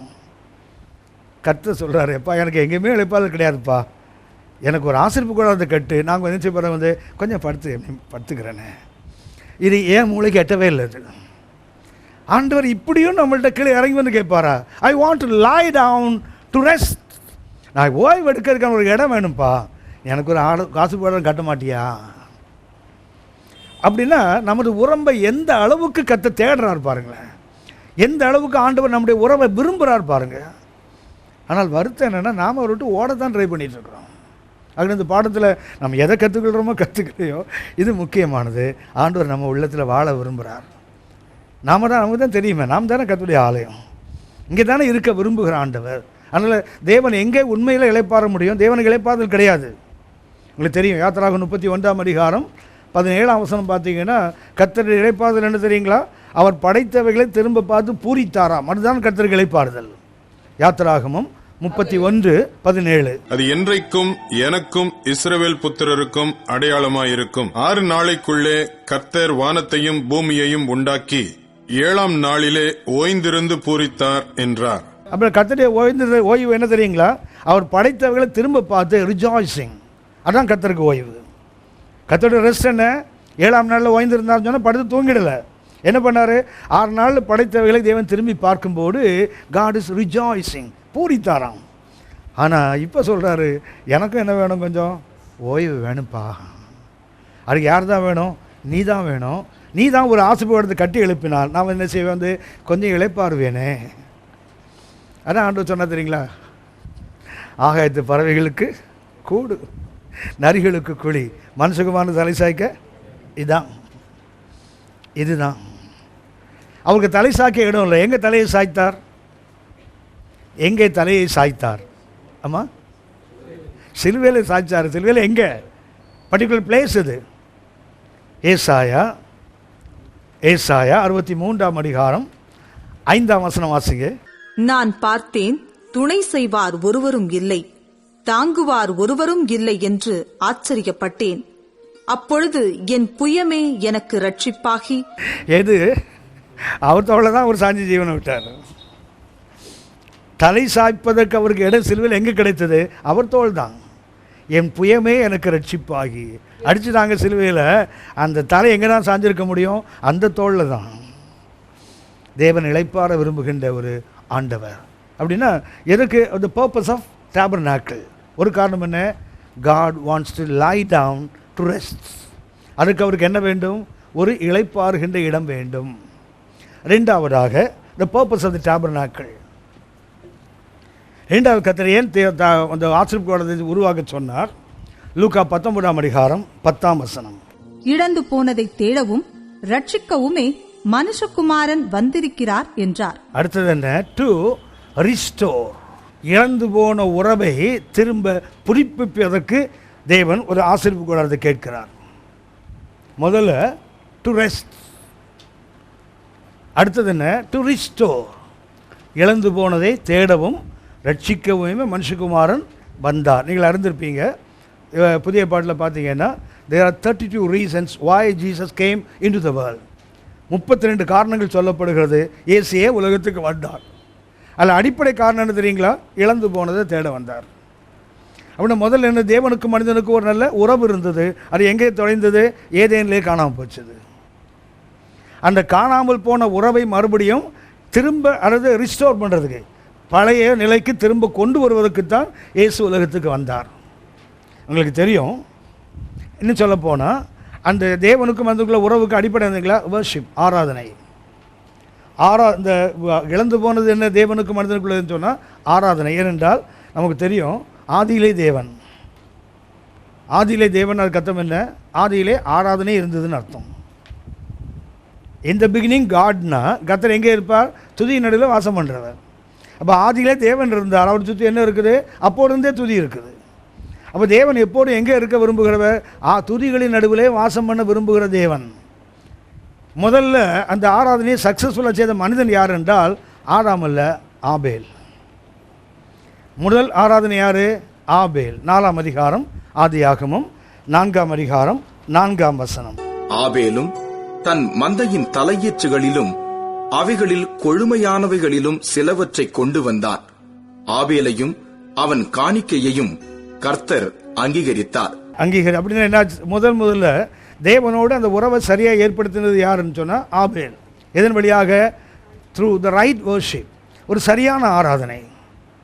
அந்த சரியான ஆராதனை என்ன பண்ணிட்டுன்னு சொன்னால் தேவனே அவனையும் அவன் காணிக்கையும் அங்கீகரிக்க வைத்தது.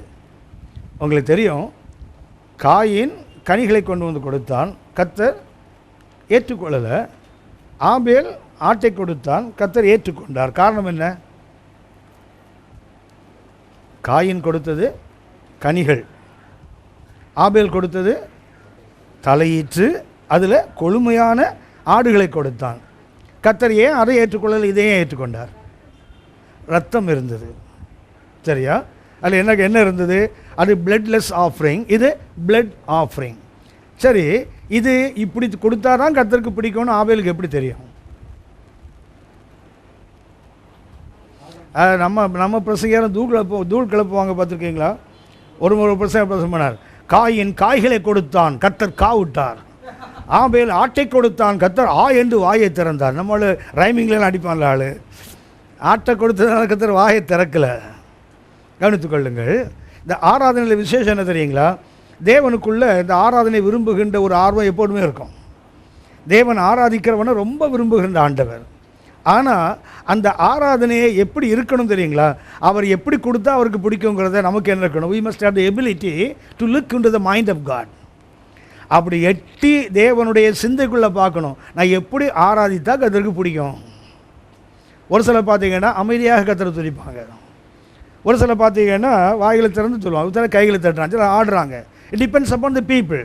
இல்லை யாரையும் குறை சொல்கிறதுக்கு ஒன்றும் இல்லை. அது அவங்களுடைய ஒரு சில உடம்பு ஒரு சாதாரண ஜுரம் வந்தால் கூட பார்த்துருக்கீங்களா, ஊரே கூப்பிட்ருவான், பார்த்துருக்கீங்களா? ஒரு சில ஜுரம் வந்துன்னா பாட்டு தூள் கலப்பம், பார்த்துருக்கீங்களா? ராகம் பாட்டாக பாடுவோம். என்னென்ன கேட்டால் ஜுரம் வந்துட்டான் அவருக்கு. சிலது பார்த்தீங்கன்னா 107 டிகிரி இருக்கும், கல் மாதிரி உட்காந்துருக்காது, பாட்டு எப்படி பார்த்துன்னு உட்காந்துருக்காது. ஒவ்வொரு உடம்பும் என்ன பண்ணுவோம்னா ஒரு சிலது ஒன்று தாங்கும், சிலது தாங்காது. சந்தோஷம் வந்தால் ஒரு சிலர் ரொம்ப கேஷுவலாக எடுத்துப்பாங்க, ஒரு சிலர் ஒன்றும் இல்லைன்னா கூட எக்ஸைட் ஆகிறாங்க இல்லையா? அதே போல் ஆராதனையில் அவங்கவுங்களுடைய ஆட்டிடியூட் வித்தியாசமாக இருக்கலாம். ஆனால் கர்த்தர் எதிர்பார்க்கறது அவர் விரும்புகிற மாதிரி ஆராதிக்கிறானா தான்.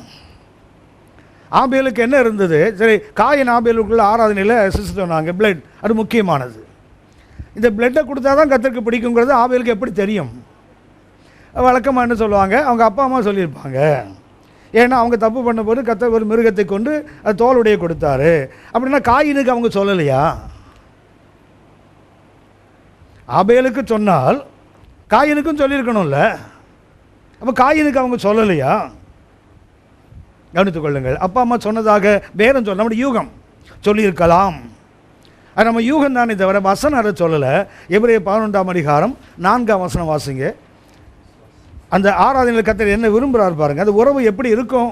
ஆராதனையிலே ஒழுங்காக இருக்கணும், என்ன இருக்கணுங்கிறதுக்கு எபிரேயர் 11:4. விசுவாசத்தினாலே ஆபேல் காயினுடைய பலியிலும் மேன்மையான பலியை தேவனுக்கு செலுத்தினான். எப்படி வந்தது? By faith. காயினுக்கும் ஆபேலுக்குள்ள பலியில் வித்தியாசம் தெரியுங்களா? இது விசுவாசம் இருந்தது, அங்கே விசுவாசம் இல்லை. அந்த விசுவாசம் இல்லாதனால என்ன தெரியுங்களா? ஆதியாகமம் 4ஆம் அதிகாரம் 7ஆம் வசனத்தை வாசிங்க. நீ நன்மை செய்தால் மேன்மை இல்லையோ? காயின் பலியை செலுத்த வந்திருக்கிறான், பலியையும் செலுத்தி இருக்கிறான். பலி செலுத்தின பொருள் அல்ல, அவன் கனிகளை செலுத்த கர்த்தருக்கு கோபமோ அங்கீகரிக்காதது அல்ல. கர்த்தர் என்ன சொல்றார்? நீ நன்மை செய்தால் அது கர்த்தர் என்ன? நன்மை செய்யாமல் காணிக்கை கொண்டு வந்திருக்கான். நீ நன்மை செய்தால் உனக்கு மேன்மை இல்லையோ? நீ நன்மை செய்யாதிருந்தால் பாவம் உன் வாசல் படியில் படுத்துருக்குன்னு போட்டிருக்கல. அப்படின்னா பாவத்தை வீட்டு வாசலில் படுக்க வச்சுட்டு நீ என்னத்தை கொண்டு காணிக்கை கொடுத்தாலும், என்ன ஆடுனாலும் சரி குடித்தாலும் சரி, அது தேவனால் ஏற்றுக்கொள்ளப்பட முடியாத ஒரு ஆராதனை. ஆனால் ஆபேலுக்கு என்ன தெரியுது? By faith Abel knew. அவனுக்கு என்ன தெரியுது? இந்த தேவனுக்கு இரத்தத்தை கொடுத்தால்தான். ஏன்னா மாம்சத்தின் உயிர் இரத்தத்தில் இருக்குது. அவங்க செலுத்தின பலி என்ன பலி? பாவ நிவாரண பலி. ஆதியாகமம் 4:7 கர்த்தர் சொன்னார், நன்மை செய்தால் மேன்மை இல்லையோ? நீ நன்மை செய்யாதிருந்தால் உன் வீட்டு வாசலில் பாவம் படுத்திருக்குன்னு போட்டு தெரியுங்களா? ஒரு மொழியாக வாசிக்கிறோம், பாவ நிவாரண பலி படுத்திருக்கும். அது கர்த்தனை கர்த்தருக்கு செலுத்தின பலியை கொண்டு வந்து கர்த்தர் வீட்டு வாசப்படியில் போட்டு போயிடுவார்னு அர்த்தம். அப்படின்னா ஆபேலுக்கும் காயினுக்குள்ள வித்தியாசம் என்ன தெரியுங்களா? அவனுக்குள்ள ஃபெய்த் இருந்தது. அந்த ஃபெய்த் என்ன பண்ணி தெரியுங்களா? It looked into the mind of God.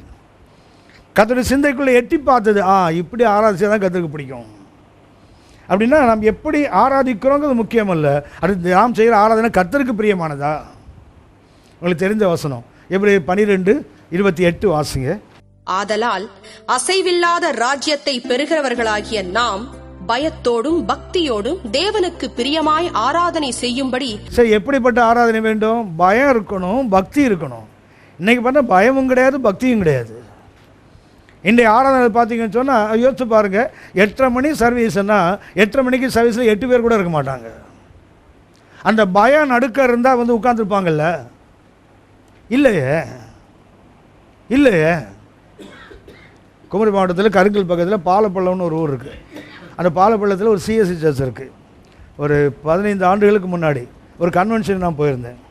என்னோட கூட சென்னையிலேருந்து ஒரு டீம் வந்திருந்தாங்க பாடுறதுக்காக. 8:30 மணிக்கு சர்வீஸ், 8 மணிக்கு நாங்கள் சர்ச் போனோம். ஏன்னா அது இன்ஸ்ட்ருமெண்ட்ஸ் எல்லாம் செட் பண்ணுறதுக்காக ஆஃப் முன்னாடி போனால் சர்ச்சில் அப்போவே ஒரு 25-30 பேர் உட்காந்து ஜெபம் பண்ணிகிட்டு இருக்காங்க. 8:30 மணிக்கு தான் சர்வீஸு, 8 மணிக்கு உட்காந்து ஜெபம் பண்ணிகிட்டு இருக்காங்க. அப்போ நான் அவங்கள அந்த கேட்டகிஸ்ட்டை கேட்டேன், ஏன் இவ்வளோ சீக்கிரம் வந்திருக்காங்கன்னு. இது இப்போ இல்லையா, 3 தலைமுறையாக அவங்க இப்படி தான் வராங்க, உங்கள் குடும்பத்தில் அதுதான் வழக்கம். 8:30 மணி சர்வீஸ்னால் 8 மணிக்கு உட்காந்துருவாங்க. அதை உட்காந்துருக்கார ஐயா, இவரோட தாத்தாவும் அவர் தாத்தாவோட அண்ணனும் அந்த கோயிலில் உத்தரம் இருக்கும் பார்த்துருக்கீங்களா, பணமரத்து பெரிய உத்தரம். அதை ஒருத்தர் தோளில் இந்த தோளில் ஒருத்தர், அந்த தோளில் ஒருத்தர்னு, இந்த பக்கம் ஒரு ஏணி, அந்த பக்கம் ஏணி, அப்படி ஏணியில் ஏறி அந்த உத்தரத்தை வச்சாங்க. அந்த குடும்பம் அது. அந்த குடும்பம் இன்னைக்கு வரைக்கும் ஓஹோன்னு தான் வாழுது, ஒரு நாள் கீழே போனதில்லை. ஏன் தெரியுங்களா? அவன் சொல்கிறான், கர்த்தருடைய ஆலயத்தின் காரியத்தில் அந்தளவுக்கு அவங்களுக்கு வாஞ்ச. அவன் பிள்ளைங்க யாருமே சோட போனதில்லை அந்த குடும்பத்தில். என்னைக்குனாலும் தெரிதான் குறைஞ்சது 45 நிமிஷம் முன்னாடியாவது இந்த ஆராதனைக்காக ஜெபம் பண்ணிகிட்டு இருப்பாங்க. அந்த குடும்பம் வாழாதா?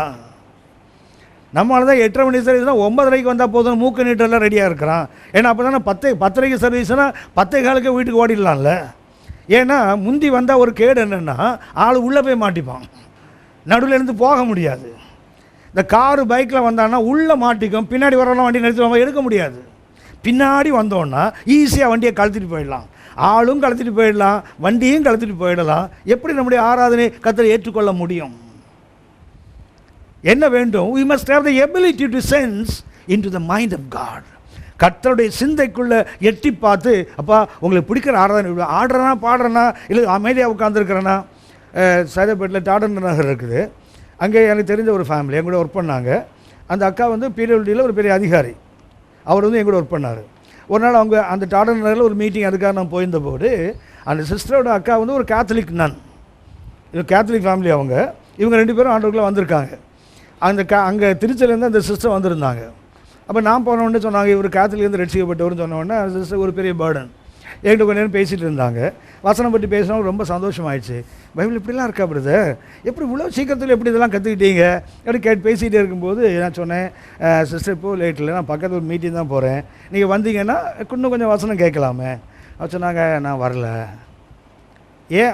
உங்கள் தங்கச்சியும் பிரதர்லாம் வருவாங்க, சும்மா தானே உட்காந்துருப்பீங்க. இல்லை உங்கள் வர்ஷிப் எனக்கு பிடிக்காது.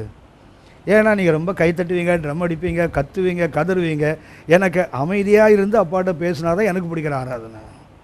அப்படின்னா அப்படியும் ஆராதிக்கிறவங்க இருப்பாங்க, இப்படியும் ஆராதிக்கிறப்பாங்க. யாரையும் குறை சொல்லக்கூடாது. நம்ம செய்கிற ஆராதனை கர்த்தருக்கு பிடிக்குதா?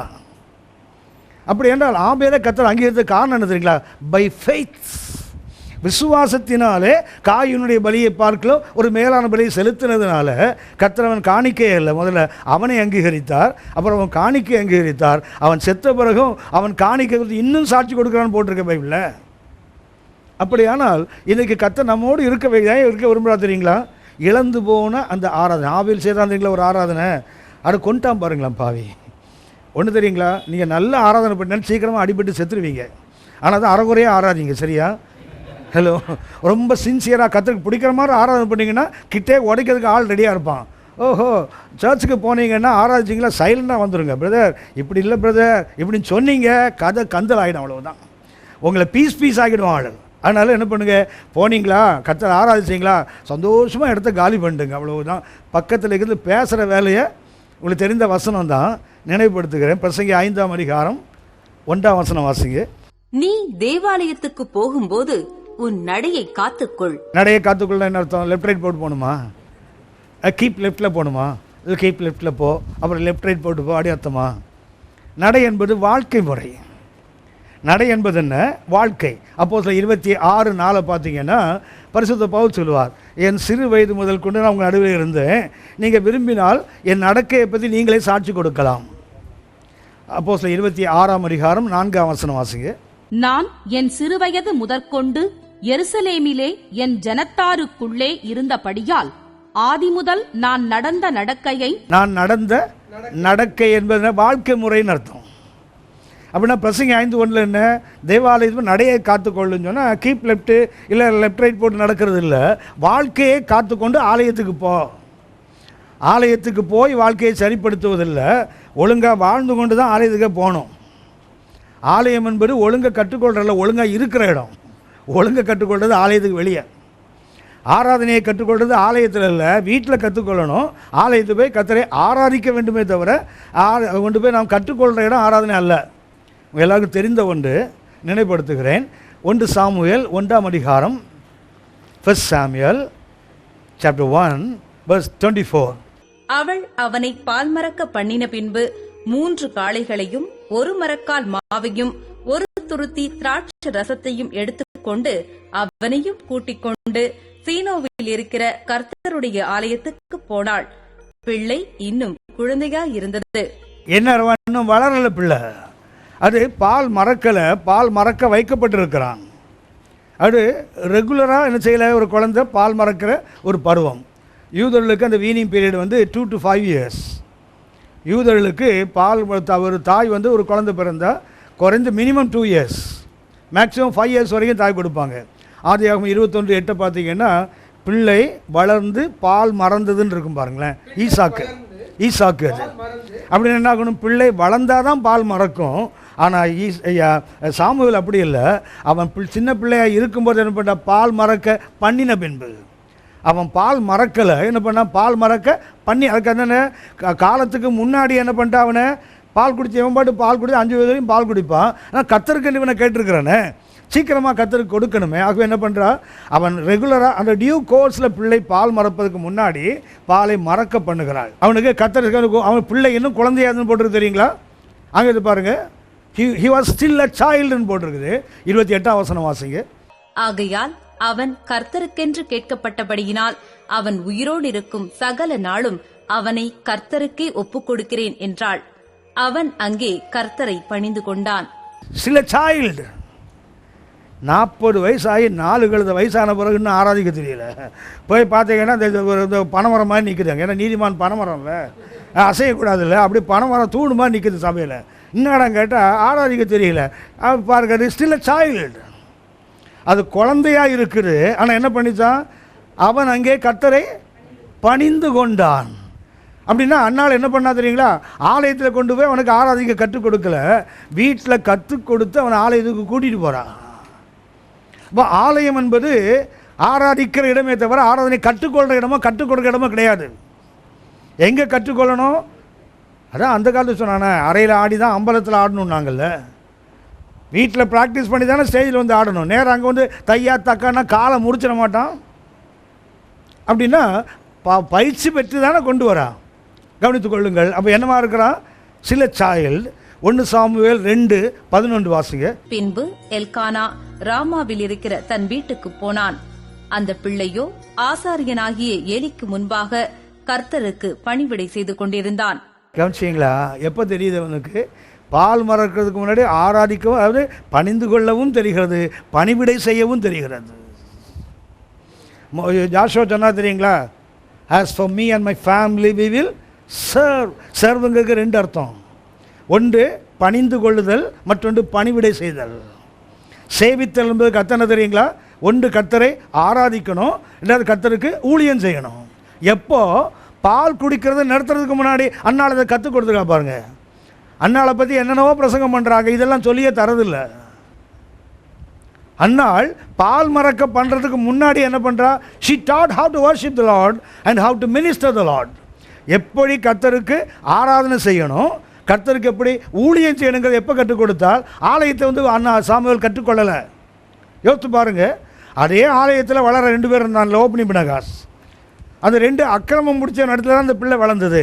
ஆனால் அந்த 2 பேலியாள் பிள்ளை, இவன் வந்து கர்த்தர் பிள்ளையாக இருந்தான்ல. காரணம் என்ன தெரியுங்களா, அண்ணாள் போட்ட ஃபவுண்டேஷன், அண்ணாள் போட்ட அஸ்திபாரம்.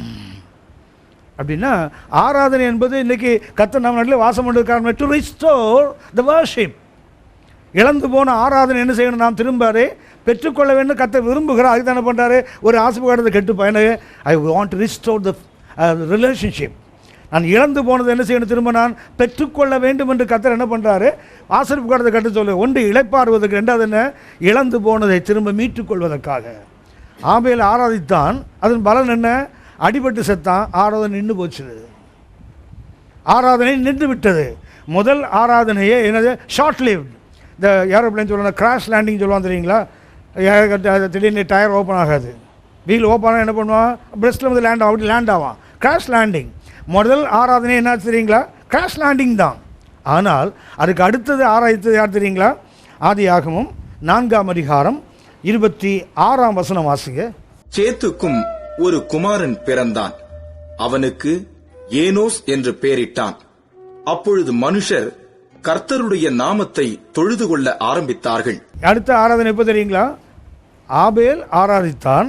அந்த ஆராதனை அரைகுறையாக முடிஞ்சு போச்சு. ஒரே ஆராதனையோடு அவர் கதையை முடிச்சிட்டான். அதற்கு பிறகு 105 ஆண்டுகளுக்கு அப்புறம் தான் சேத்தின் காலத்தில் ஆராதிக்க ஆரம்பிக்கிறாங்க. ஆபேல் முடித்தான், 4 நாளில் ஆராதித்தான், 4:8 அவன் கொல்லப்பட்டான். ஸோ ஆராதனை நின்று போச்சுது. 4:26 பார்த்தீங்கன்னா அந்த ஆபேலுக்கு பதிலாக கர்த்தர் யாருக்கு கொடுக்கிறார், ஒரு சேத்தை கொடுத்தார். சேத் என்ன பண்ணுறான், ஒரு ஏனோஸை பெற்றான். அவன் பிறந்தபோது என்ன பண்ணுறான், அவனுக்கு ஏனோஸ் என்று பெயரிட்டு விட்டு கர்த்தருடைய நாமத்தை தொழுது கொண்டார்கள். உங்களுக்கு தெரியும் நினைக்கிறேன், ஏனோஸ் என்று பேர் கர்த்தர் ஞாபகம் இருக்கா, ஏனோஸ், ஏனோஸ், நோனோஸா,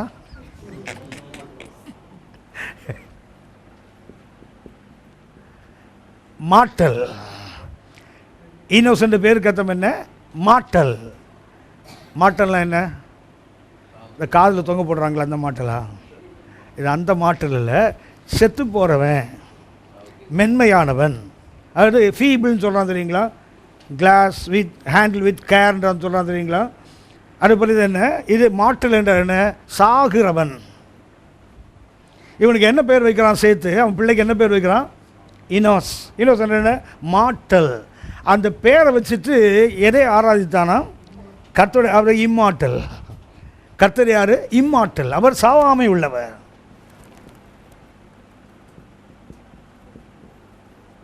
கவனிச்சிங்களா? ஒரு ஆராதனை ஆபேல், அந்த ஆராதனை அரைகுறையாக முடிஞ்சு போச்சுது. ஒரு ஆராதனை அவன் கொல்லப்படுகிறான். அதற்கு பிறகு அந்த சேத் பிறக்கிறான். சேத்துக்கு ஆதியாகமம் 5ஆம் அதிகாரம் 6ஆம் வசனம் வாசிங்க. ஆதியாகமம் 5:6.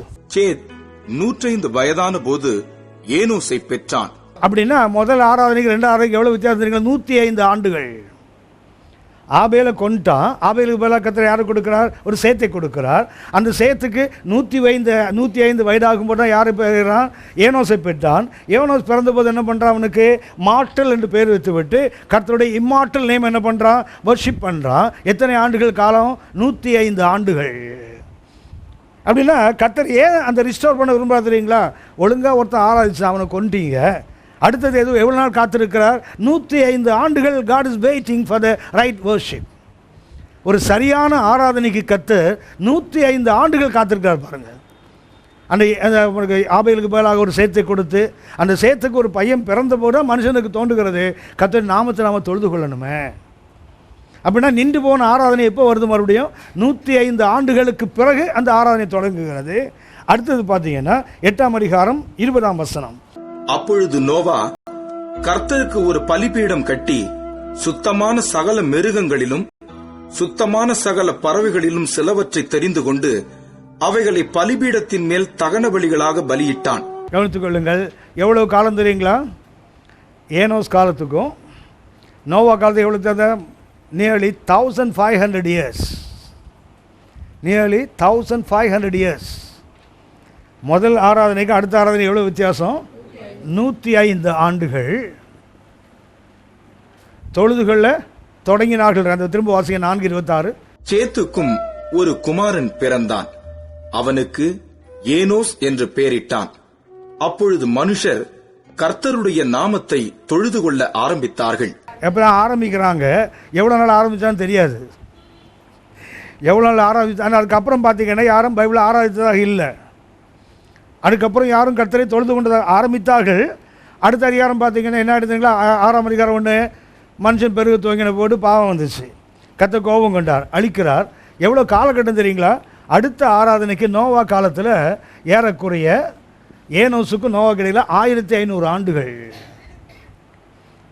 கர்த்தர் அந்த உறவை எப்படிலாம் எவ்வளவு காலத்துக்கு காத்திருக்கிறார் பாருங்களேன்.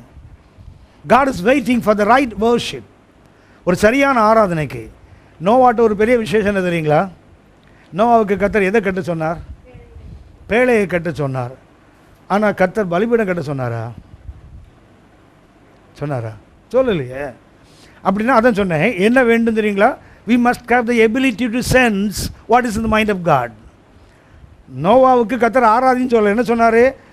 பேழையை கட்டுப்பான்னு சொன்னார். பிரசங்கம் பண்ண சொன்னாரா? ஹலோ. ஆனால் 2 வாசிக்கிறோம், நீதியை பிரசங்கித்தவனாகிய நோவா. அப்படின்னா கவனிச்சிங்க, நோவாட்டுள்ள ஒரு விசேஷம் என்ன தெரியுங்களா? நான் அடிக்கடி நினைப்பேன், சொல்லுவேன்.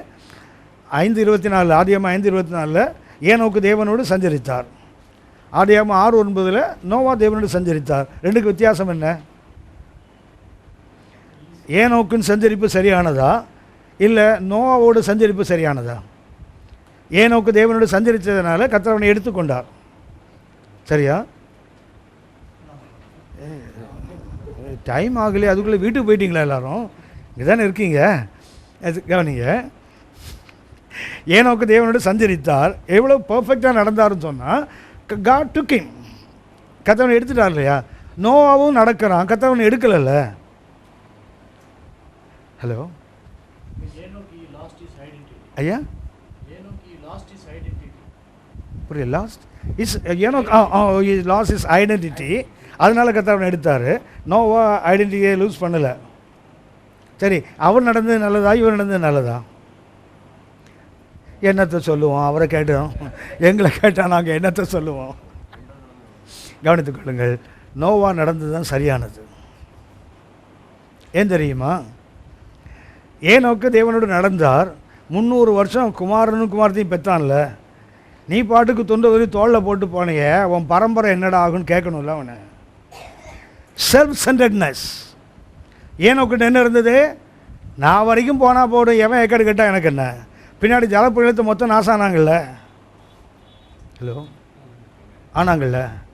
ஆனால் நோவா எடுத்துக்கொள்ளுங்க, நோவா தன் குடும்பத்துக்கு ஒரு பேழை பண்ணுறான் பாருங்களேன். அவனுக்கு என்ன, நான் மாத்திரம் போயிட்டா அப்போ இவங்களாம் என்ன ஆவாங்க? It's a concern for the family. மாத்திரம் இல்லை, அவனுக்கு ஒரு பெரிய கன்சர்ன் என்ன தெரியுங்களா? ஆதியாகமம் 3:15 கர்த்தர் ஒரு வாக்குத்தத்தத்தை ஏற்கனவே கொடுத்துருக்காரு.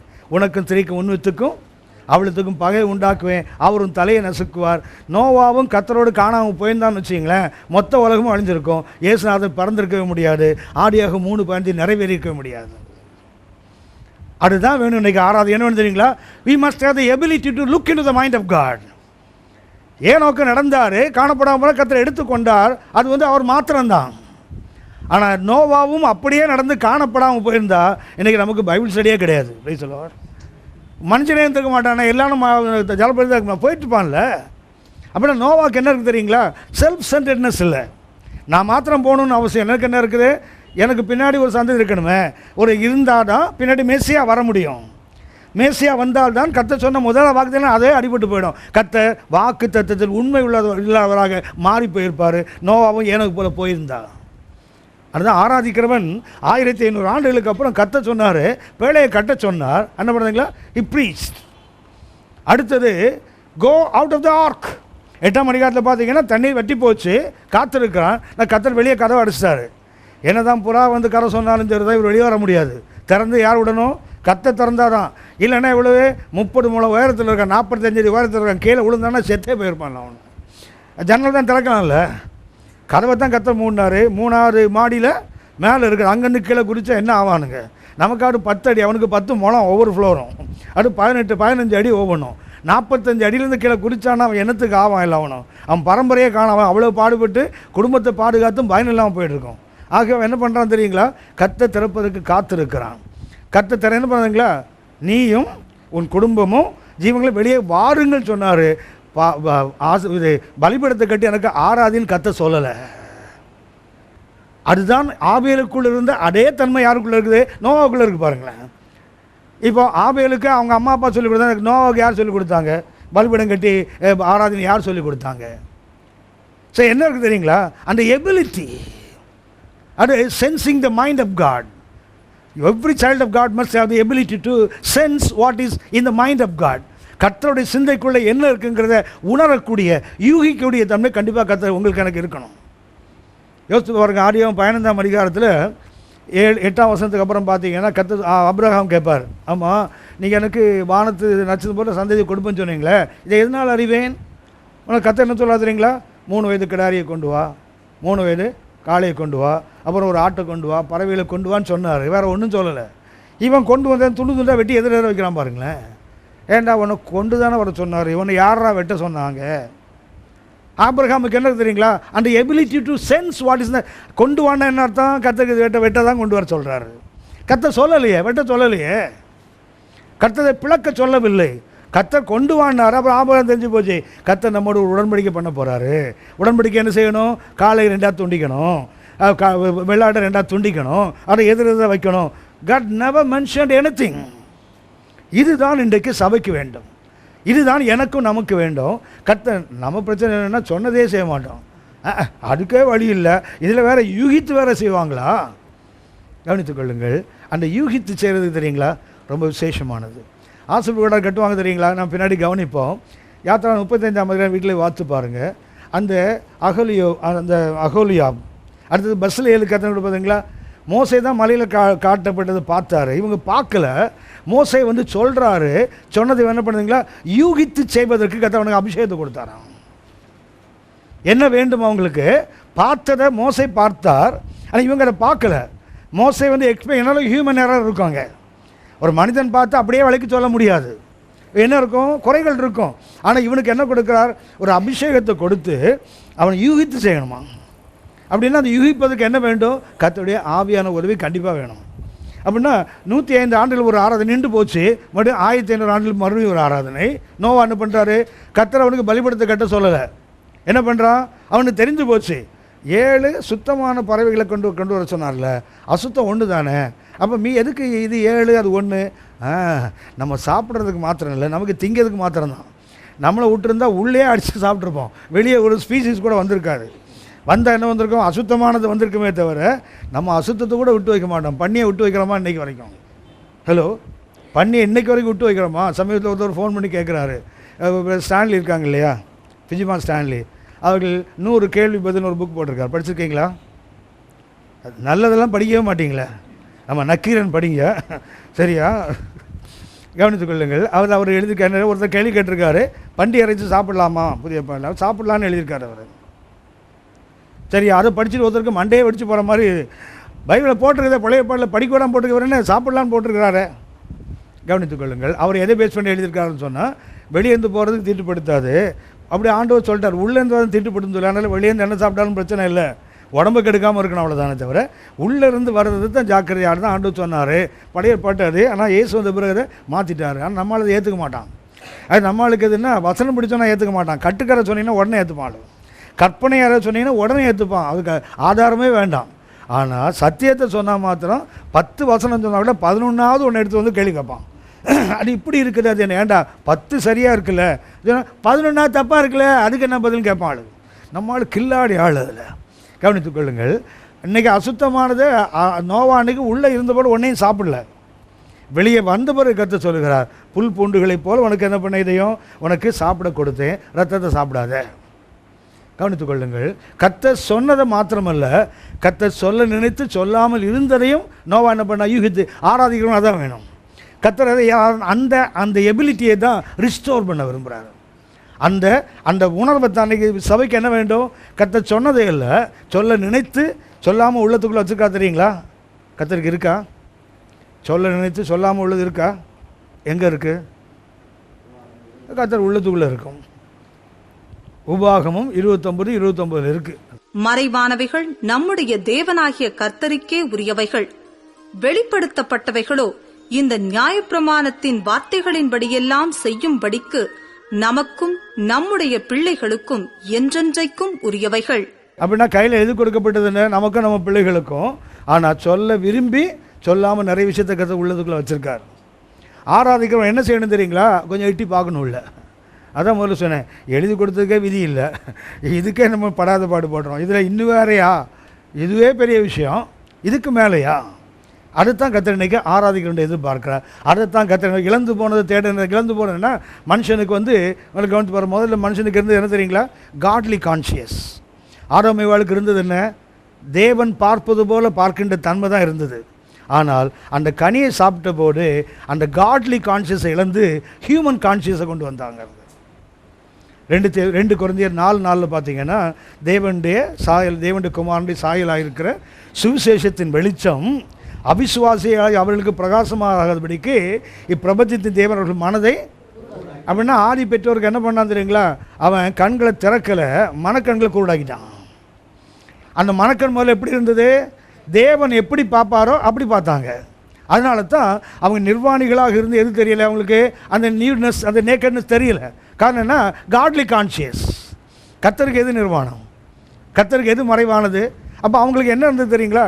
தேவன் பார்ப்பது போல ஒரு பார்வை இருந்தது. வீழ்ச்சி என்ன பண்ணிட்டுன்னு சொன்னால், அந்த காட்லி கான்ஷியஸை போயிட்டு ஹியூமன் கான்ஷியஸ் அது என்ன பண்ணிட்டு கண்ணை திறந்தோடனே நிர்வாணின்னு பார்த்தான் பாருங்களேன்.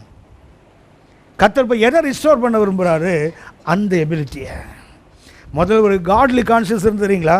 அவனுக்கு தெரியும், கர்த்தரை பார்த்தோன்னே தெரியும் எங்கள் அப்பா இதுதான் செய்ய விரும்புகிறாரு. ஏன்னா அவருடைய சிந்தை தான் இவனுக்குள்ளே இருக்குது. ஆனால் தான் பிலிப்பியர் 2:5 பாருங்கள், கிறிஸ்து இயேசுவின் சிந்தையே உங்களிலும் இருக்க கிடக்குது. அவருடைய சிந்தை நமக்குள்ளே வரும்போது தான் கர்த்தர் எப்படி செயல்பட விரும்புவாரோ, நம்ம என்ன செய்யணும்னு விரும்புகிறாரோ அப்படி செய்ய நம்மளால் முடியும். ஆகவே நமக்கு இன்றைக்கி என்ன வேண்டும்? அந்த இழந்து போனது தேட வந்து உறவை தேட வந்தாருன்னு அது கத்தனை தெரியுங்களா? நமக்குள்ளே அந்த காட்லி கான்ஷியஸ் மறுபடியும் வரணும். முதல்ல தேவன் இருந்தப்போ என்ன இருந்தவனுக்கு அந்த ஹியூமன் கான்ஷியஸ் அவங்களுக்கு இல்லை. தேவனுடைய தன்மை அவங்களுக்குள்ள இருந்தது. வீழ்ச்சி என்ன பண்ணிட்டு அந்த உறவு என்ன உடைஞ்சு போன போது அந்த காட்லி கான்ஷியஸ் அவங்கள விட்டு போயிட்டு ஹியூமன் கான்ஷியஸ் வந்தது. எதை பார்த்தாலும் குற்றம், எதை பார்த்தாலும் தவறு, எதை பார்த்தாலும் நிர்வாணம், அது இப்படி மாறி போச்சு. கர்த்தர் அதை மாற்ற விரும்புவதற்கு தான் பண்ணார், உன் நடுவில் நான் வாசம் பண்ணணும். அந்த 6ஆம் ரிஸ்டோர் என்ன ஆகும் தெரியுங்களா? அந்த எபிலிட்டி உங்களுக்கு எனக்கு தானாக வந்துடும். அப்படி இன்றைக்கு ஆராதனை என்பது நாம் வைத்திருக்க நிறைய ஒரு ஆர்டர் நிறைய வச்சுக்கோம். ஒவ்வொரு சபைகளுக்கும் அவங்களுக்கு ஏற்ற ஆர்டர் சர்வீஸ் இருக்குது. ஆனால் கர்த்தர் எதிர்பார்ப்பது நாம் எப்படி இருக்க வேண்டும் என்று கர்த்தர் உள்ள நினைக்கிறாரோ அதே எண்ணம் யாருக்குள்ளே வரணும், எனக்குள்ளே நமக்குள்ளே வரணும். அதை தான் கர்த்தர் விரும்புகிறார். இப்போ நோவாவுக்கு அடுத்தது யார் தெரியுங்களா? ஆபிரகாம். ஆபிரகாமுடைய ஆராதனையை பார்த்தீங்கன்னு சொன்னால் யோசுவா 24ஆம் அதிகாரம் 2ஆம் வசனம். அப்பொழுது யோசுவா சகல ஜனங்களையும் நோக்கி, இஸ்ரவேலின் தேவனாகிய கர்த்தர் சொல்லுகிறது என்னவென்றால், பூர்வத்திலே உங்கள் பிதாக்களாகிய ஆபிரகாமுக்கும் நாகோருக்கும் தகப்பனான தேராகு என்பவன் நதிக்கு அப்புறத்திலே குடியிருந்த போது அவர்கள் வேறே தேவர்களை சேவித்தார்கள். யாரை சேவிக்கிறாங்க? கர்த்தரை அல்ல. அப்படின்னா நோவா காலத்தை ஒரு ஆராதனை ஆரம்பித்து அப்புறம் என்ன ஆச்சுன்னா காணாமல் போயிடுச்சு. அது அதாவது ஒவ்வொரு காலகட்டத்திலும் ஆராதனை தொடங்குகிறது, அப்புறம் காணாமல் போயிடுது. தொடங்குகிறது, அது தொடர்பற்று போய்கிறது. இப்போ நோவா ஒரு அற்புதமான ஆராதனை செய்தார். அதுக்கப்புறம் பார்த்தீங்கன்னா நோவாவின் சந்ததியில் யார் வராரு? சேம் சந்ததியில் யார் வராரு? நாகூர் தேராக வராங்க. ஆனால் அவன் என்ன பண்ணுறான்? வேறு தெய்வத்தை ஆராதிக்கிறான். பாருங்களேன், வேறே தேவர்களை சேவித்தார்கள். என்ன பண்ணுறான்? ஆராதிக்கிறாங்க, அவருக்கு ஊழியமும் செய்துட்டு இருந்திருக்காங்க. சொன்னோம்ல அவங்க சேவன்ற வார்த்தை. சேவித்தல் என்றால் என்ன? ஒன்று ஆராதிப்பது, ரெண்டாவது ஊழியம் செய்வது. நோவோட சந்ததினாச்சு சேம் தான். அந்த சேம்லேருந்து என்ன வந்தாங்க? வேறு தெய்வத்துக்கு போயிட்டான் பாருங்க. அப்போ 400 ஆண்டுகளுக்கு பிறகு தான் என்ன? ஆதியாகமம் 12ஆம் அதிகாரம் 7ஆம் வசனம். கர்த்தர் ஆபிராமுக்கு தரிசனமாகி, உன் சந்ததிக்கு இந்த தேசத்தை கொடுப்பேன் என்றார். அப்பொழுது அவன் தனக்கு தரிசனமான கர்த்தருக்கு அங்கே ஒரு பலிபீடத்தை கட்டினான். So nearly 400 years, 400 ஆண்டுகள். அது நோவாவின் ஆராதனைக்கும் ஆபிரகாம் இடப்பட்ட காலம் 400 ஆண்டுகள். எப்போ கர்த்தர் மறுபடியும் உனக்கு தரிசனமாகி இந்த தேசத்தை உனக்கும் உன் சந்ததிக்கும் கொடுப்பேன் என்று கர்த்தர் வாக்குத்தத்தம் கொடுத்த போது என்ன பண்ணுறாரு? he built an altar. ஊர்லேருந்து புறப்பட்டார், சீகேம் வரைக்கும் வந்துட்டார். ஏறக்குறைய 1100 மைல் டிராவல் பண்ணி வந்திருக்கிறார். ஏறக்குறைய 5 ஆண்டுகள் கர்த்தருடைய வார்த்தைப்படி நடந்து வராரு. அங்கெல்லாம் அவருக்கு பலிபீடம் கட்டணும்னு தோண்டவே இல்லை. பாருங்களேன், கானானுக்குள் வந்த பிறகு, சீகேமுக்கு வந்த பிறகு கர்த்தர் அவருக்கு தரிசனமாகி, நான் உனக்கு உன் சந்ததிக்கு தேசத்தை கொடுத்தேன். உடனே என்ன பண்ணுறாரு? ஒரு பலிபீடத்தை கட்டினார். அப்போ கூட ஆராதிக்கல அவர். அது 7ஆம் வசனம் திரும்ப வாசிங்க. கர்த்தர் ஆபிராமுக்கு தரிசனமாகி, உன் சந்ததிக்கு இந்த தேசத்தை கொடுப்பேன் என்றார். அப்பொழுது அவன் தனக்கு தரிசனமான கர்த்தருக்கு அங்கே ஒரு பலிபீடத்தை கட்டினான். பலிபீடம் கட்டுறாங்க, என்னன்னு செய்யல? No worship at all. இன்னைக்கு நிறைய பேர் கோயில் கட்டுறதுக்கு லட்சக்கணக்கில் பணம் கொடுப்பாங்க, ஆராதிக்க மாட்டாங்க. நாங்கள் அந்த மிஷினரி மூமெண்ட்டுக்கு இத்தனை லட்சம் கொடுத்தோம்.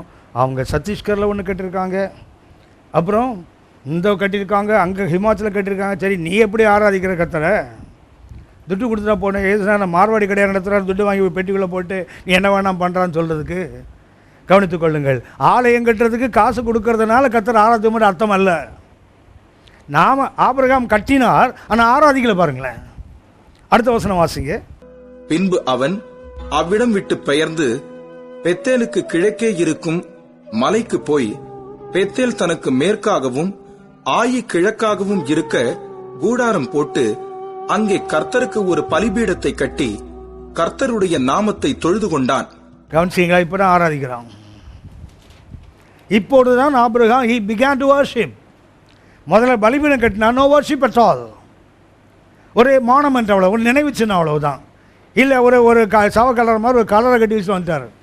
ஆனால் இப்போ என்ன பண்ணான்னு தெரியுங்களா? பலிபீடம் கட்டினால் போராது, அப்படி நாமத்தை தொழுது கொள்ள வேண்டும். யார்? ஆதியாகமம் 4:26 போகிறான் பாருங்களேன். ஏனோஸ் பிறந்தபோது மனுஷன் கர்த்தர் நாமத்தை தொழுது கொள்ள தொடங்கினான். பார்த்தீங்கன்னா ஆரம்பித்தான் தெரியுங்களா? அது ஆபிரகாம் மறுபடியும் அதை கண்டினியூ பண்ணுறான் பாருங்களேன். அப்புறம் அவருக்கு என்ன இருக்குது? அந்த சென்சிங், அது the ability, the mind of God, தேவனுடைய சிந்தையை உணரக்கூடிய தன்மை ஆபிரகாம். அடுத்தது யார்? ஈசாக்கு, யாக்கோபு, கண்டினியூஸாக வருது. ஆனால் 130 வயசு ஆகும்போது யாக்கோபு எங்கே போகிறாரு? 47ஆம் அதிகாரம் 47:9 எகிப்துக்கு போயிடுவார். எகிப்துக்கு போனதோடு ஆராதனை நின்று போச்சு. அடுத்தது இது இப்போ ஆபிரகாமிலிருந்து பார்த்தீங்கன்னா, ஆபிரகாம், அடுத்தது யார்? ஈசாக்கு, அடுத்தது யாக்கோபு. யாக்கோபு 130 வயசு எங்கே போயிட்டார்? ஈஜிப்ட் போனார். அங்கே நின்று போச்சு, ஆராதனை நின்று விட்டது. நல்லா கவனித்துக் கொள்ளுங்கள். நிறைய பேருக்கு உங்களுக்கு வழக்கமானது தான், வீட்டுக்கு ரிலேட்டிவ்ஸ் வந்தால் சந்தோஷமாக இருக்கும்ல. ஹலோ, வீட்டு ஃபுல்லாக ஆளுந்த கலகலன்னு இருக்கும் தெரியுங்களா? ஆனால் ஆவிக்கிற வாழ்க்கைக்கு கேடுன்னு அர்த்தம். ஹலோ, ஜபம் கிடையாது, வேடு வாசிப்பு கிடையாது, கத்தரை பற்றி உணவு கிடையாது. அக்கா எப்படி இருக்கான்னு கழுத்தை கட்டி அழுறதுக்கு தான் நேரம் சரியாக இருக்கும். அது இந்த கண்டம் விட்டு கண்டம் பாயும் தெரியுங்களா? அது மாதிரி ஆள் இந்த ரூம்ல அந்த ரூம் பாயும். ஏன்னா அக்கா அங்கே இருக்கல, தங்கச்சி இப்படி பாயும் பாருங்களேன். என் அத்தை, என் சித்தி பாயுது பாருங்களேன். மிசைல்ஸ் தான் எல்லாம், கண்டை விட்டு கண்டம் அப்படி பாயும். ஏன்னா கத்தரை விட்டு பாஞ்சிருவாங்க அவனும். கவனித்துக் கொள்ளுங்கள். எகிப்துக்கு போனால் என்ன இருந்தது? பார்வோன் கொடுத்த அந்த ராமசேஸ் அளவு செழிப்பான ஊர் இருந்தது.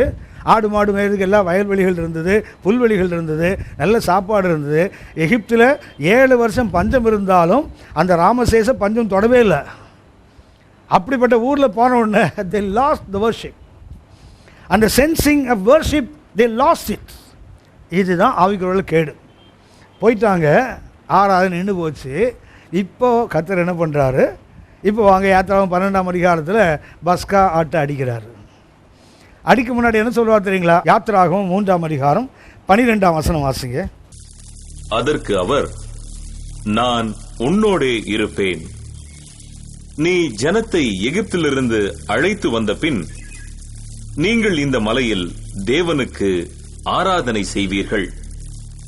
நான் உன்னை அனுப்பினேன் என்பதற்கு இதுவே அடையாளம் என்றார். எவ்வளோ ஆசை இருக்கும் பாருங்க ஆண்டவருக்கு. இந்த ஜனம் என்ன ஆராதிக்காரா?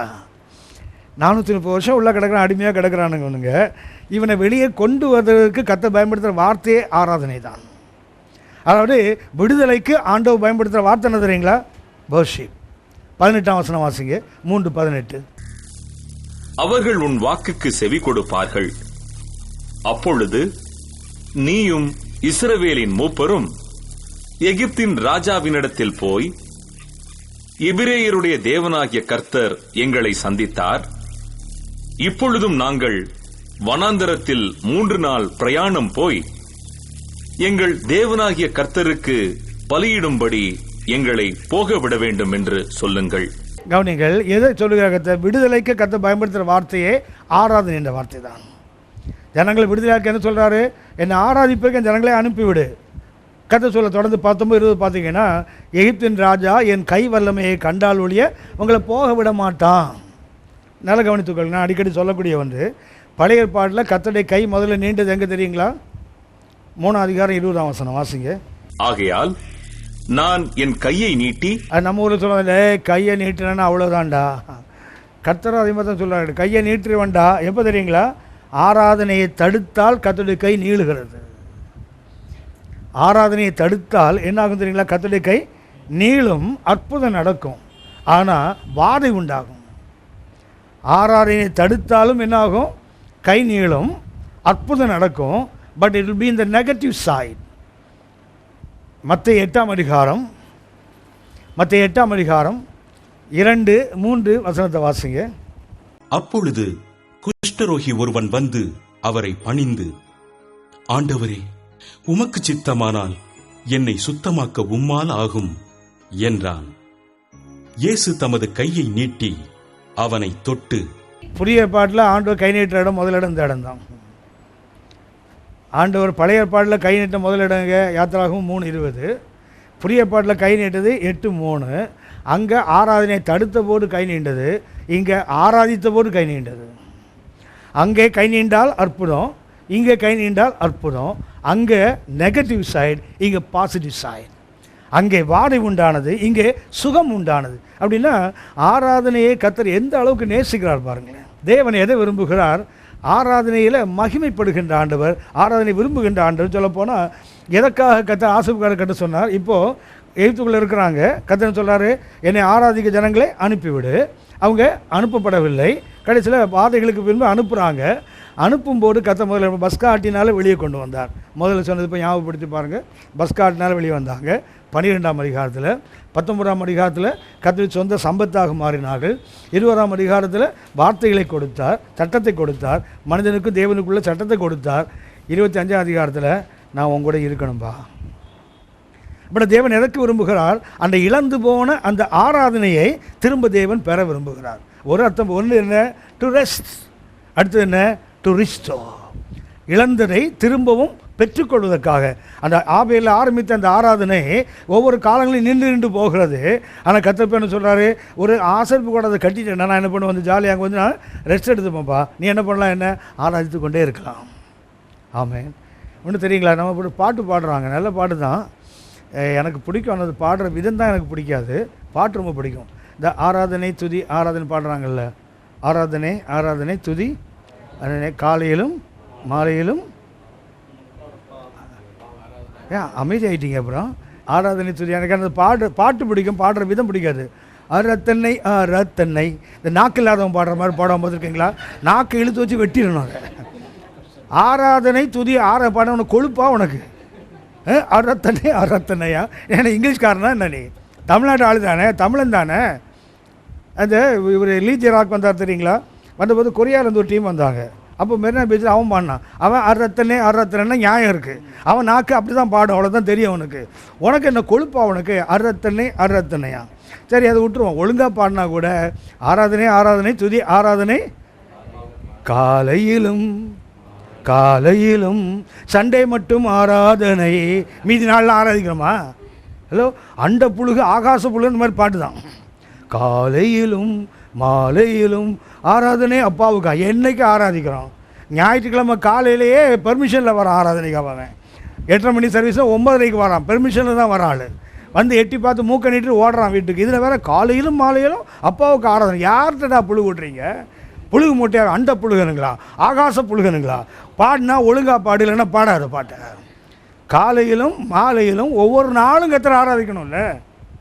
ஆராதனை என்பது ஒரு குறிப்பிட்ட நேரம் அல்ல, எப்போதும். தாவீது வேலை வெட்டி இல்லாதவனா?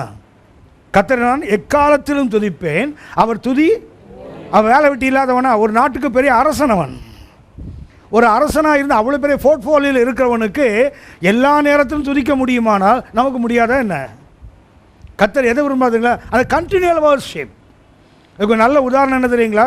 கர்த்தர் இந்த ஆராதனையே ஒரு நான் பிரேக்காக, அதாவது நான் ஸ்டாப்பாக விரும்ப காரணம் என்ன தெரியுங்களா? லேவியராகமம் 6ஆம் அதிகாரம், லேவியராகமம் 6ஆம் அதிகாரம் 13ஆம் வசனம் வாசிங்க. பலிபீடத்தின் மேல் அக்கினி எப்பொழுதும் எரிந்து கொண்டிருக்க வேண்டும், அது ஒரு பொழுதும் அவிந்து போகலாகாது. எப்போதாவது அல்ல, பலிபீடத்தில் அக்கினி எப்போதும் எரிந்து கொண்டிருக்க வேண்டும், அவிந்து போகக்கூடாது. ஒருபோதும் என்ன பண்ணக்கூடாது? அதுக்கு அர்த்தம் என்ன? பலிபீடத்தில் ஆராதனை எப்படி இருக்குன்னு தெரியுங்களா? எப்போதும். ஞாயிற்றுக்கிழமை மாத்திரம் இல்லை காலையில் 1 மணி நேரம் போய் ஆராதனை போயிட்டு வந்தால் முடிஞ்சு போகலை. we must walk with worship. நடக்கும்போது, இருக்கும்போது, படுத்திருக்கும்போது எப்போவுமே என்ன செய்யணும்? தேவனை துதித்து கொண்டு. அதைத்தான் கட்ட விரும்புகிறார்.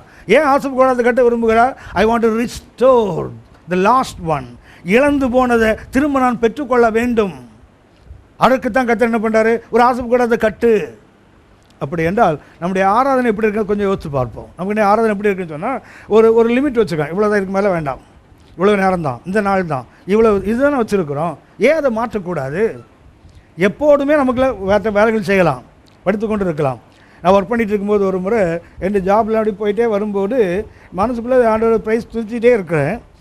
என்னன்னா, ஒரு மேண்டில், அந்த எலிசா மேலே ஒரு அந்த சால் வந்து விழுந்து தெரியுங்களா? அதே போல் எனக்கு ஒரு உணர்வு வந்தது.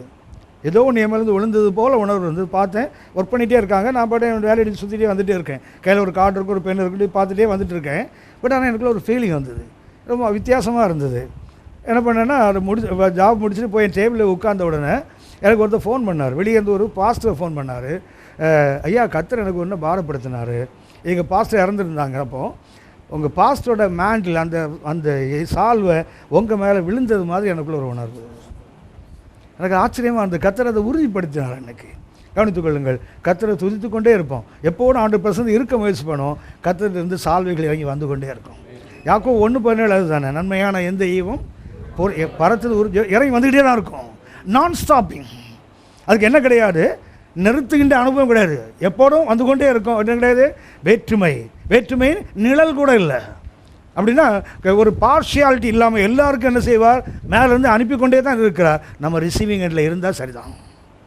நாம் ஏற்றுக்கொள்கிற இடத்துல இருந்தால் கண்டிப்பாக கர்த்தர் அனுப்புகிற நன்மையான ஈவுகள், பூர்ணமான வரங்கள் பரத்திலிருந்து உருவாகி ஜோதிகள் பார்த்து இறங்கி வந்து கொண்டே தான் இருக்கிறது. நாம் ரிசீவிங் எண்டில் இல்லையே.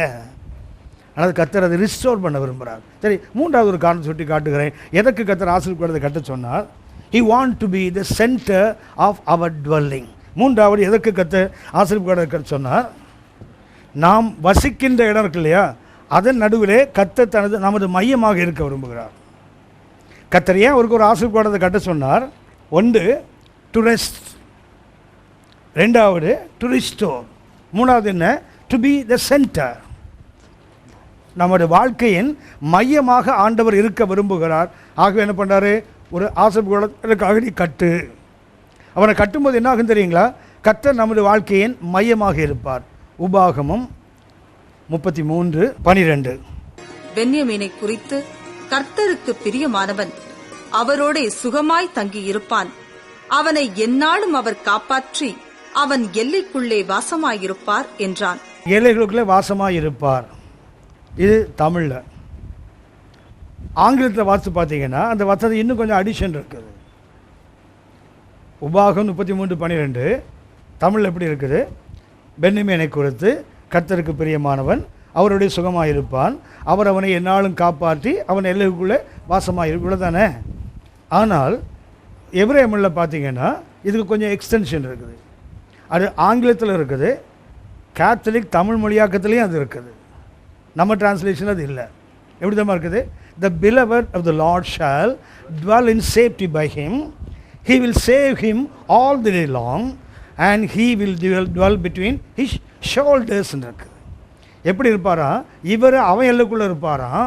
அவன் எங்கே போவான்? அவர் தோளுக்கு நடுவில் இருப்பானாம்.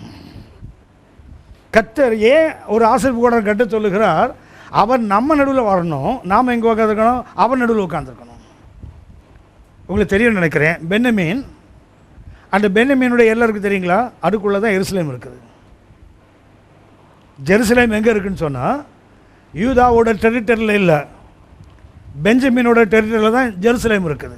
ஆனால் தான் அந்த வசனம் சொல்லுது, கர்த்தருக்கு பிரியமானவன் அவருடைய சுகமாக இருப்பான், அவர் என்னாலும் காப்பாற்றி அவன் எல்லைகளுக்குள்ளே வாசமாக இருப்பான் போட்டு தெரியுங்களா? அவன் எல்லைக்குள்ளே என்ன? பென்யமீனுடைய எல்லைக்குள்ளே தான் என்ன இருக்குதுன்னு சொன்னால் ஜெருசலேம் இருக்குது. அந்த எருசலேமுக்குள்ளே தான் யார் இருப்பாங்க? கர்த்தருடைய ஆலயம் இருக்க போகிறது.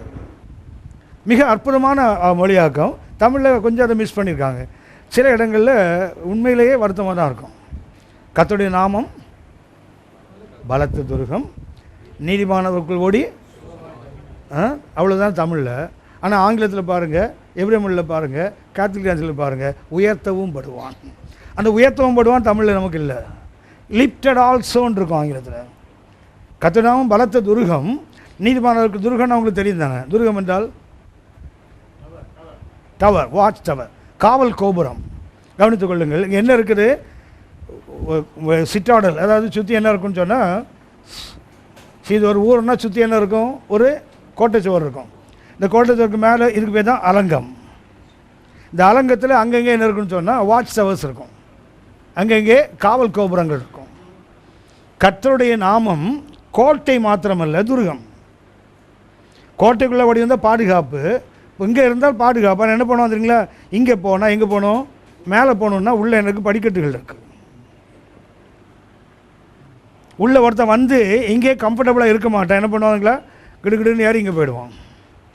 இது நமக்கு தமிழில் இல்லை, அந்த டிரான்ஸ்லேஷனில். கர்த்தருடைய நாமம் இந்த வருஷம் வாட்சி பாருங்களேன், உன்னத பாட்டு 2:14. கண்மலையின் வெடிப்புகளிலும் சிகரங்களின் மறைவிடங்களிலும் தங்குகிற என் புறாவே. இந்த புறா 2 இடத்துல இருக்கு பாருங்களேன். ஒன்று எங்கே?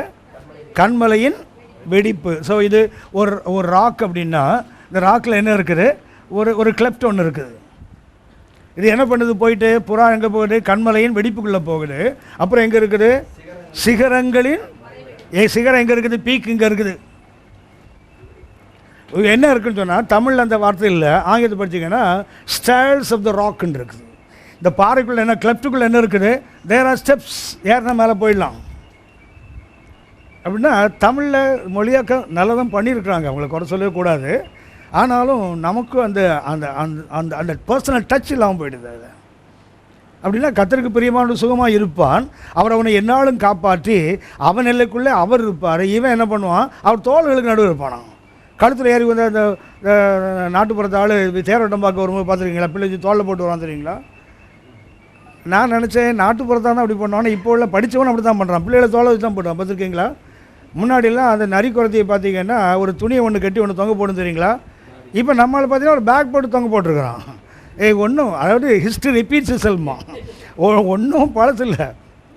இந்த பழைய காலத்து கல்யாண ஃபோட்டோவை பார்த்தீங்கன்னா, எங்கள் சித்தி கல்யாண ஃபோட்டோ எப்படின்னா, எப்படியும் ஒரு 7 வருஷத்துக்கு முன்னாடி உள்ள மேரேஜ் ஃபோட்டோ. அது பார்த்தீங்கன்னா எங்கள் சித்திக்கு கை வந்து அந்த ஃப்ளையர் அந்த இப்படி இருக்கும், அந்த பஃப் கை இருக்குது. இல்லைன்னா 7 வருஷத்துக்கு முன்னாடியே பஃப் இருந்துருக்குது அது.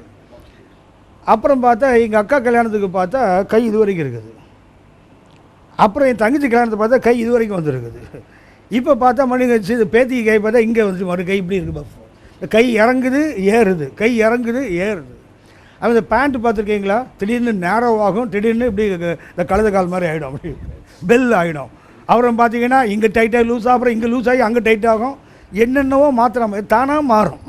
இது ஒன்றும் யாரும் பண்ணவே வேண்டாம். கர்த்தர் நம்ம இடத்துக்குள்ளே வந்து உட்காந்து, அப்போ நம்ம எங்கே தான் இருக்கிறது, அவர் தோல் ஏறி உட்காந்து வேண்டியது, அவ்வளோதான். கர்த்தர் எதுக்கு விரும்புகிறா தெரியுங்களா, கட்ட சொல்கிறா தெரியுங்களா, நான் உன் நடுவில் இருக்கணும்ப்பா. அப்போ நான் எங்கே ஆண்டவர் இப்போ நீயே நடுவில் இருந்துக்கோ. இதுக்கு தான் கர்த்தர் கட்ட சொல்கிறார், ஒரு ஆசீர்வாத கூடாரத்தை கட்டுப்பா. எதுக்கு நான் உன் நடுவில் இருக்க வேண்டும். Numbers chapter 1 and verse 50. லேவியரை சாட்சியின் வாசஸ்தலத்திற்கும் அதனுடைய சகல பணிமுட்டுகளுக்கும் அதிலுள்ள சமஸ்த பொருள்களுக்கும் விசாரிப்புக்காரராக ஏற்படுத்து. அவர்கள் வாசஸ்தலத்தையும் அதன் சகல பணிமுட்டுகளையும் சுமப்பார்களாக. அதனிடத்தில் ஊழியம் செய்து வாசஸ்தலத்தை சுற்றிலும் பாளையம் இறங்க கடவர்கள். கவனித்துக் கொள்ளுங்கள், கர்த்தர் ஏன் டெண்டை கட்ட சொன்னா தெரியுங்களா? இந்த டெண்டை சுற்றி யார் இருக்குன்னு தெரியுங்களா?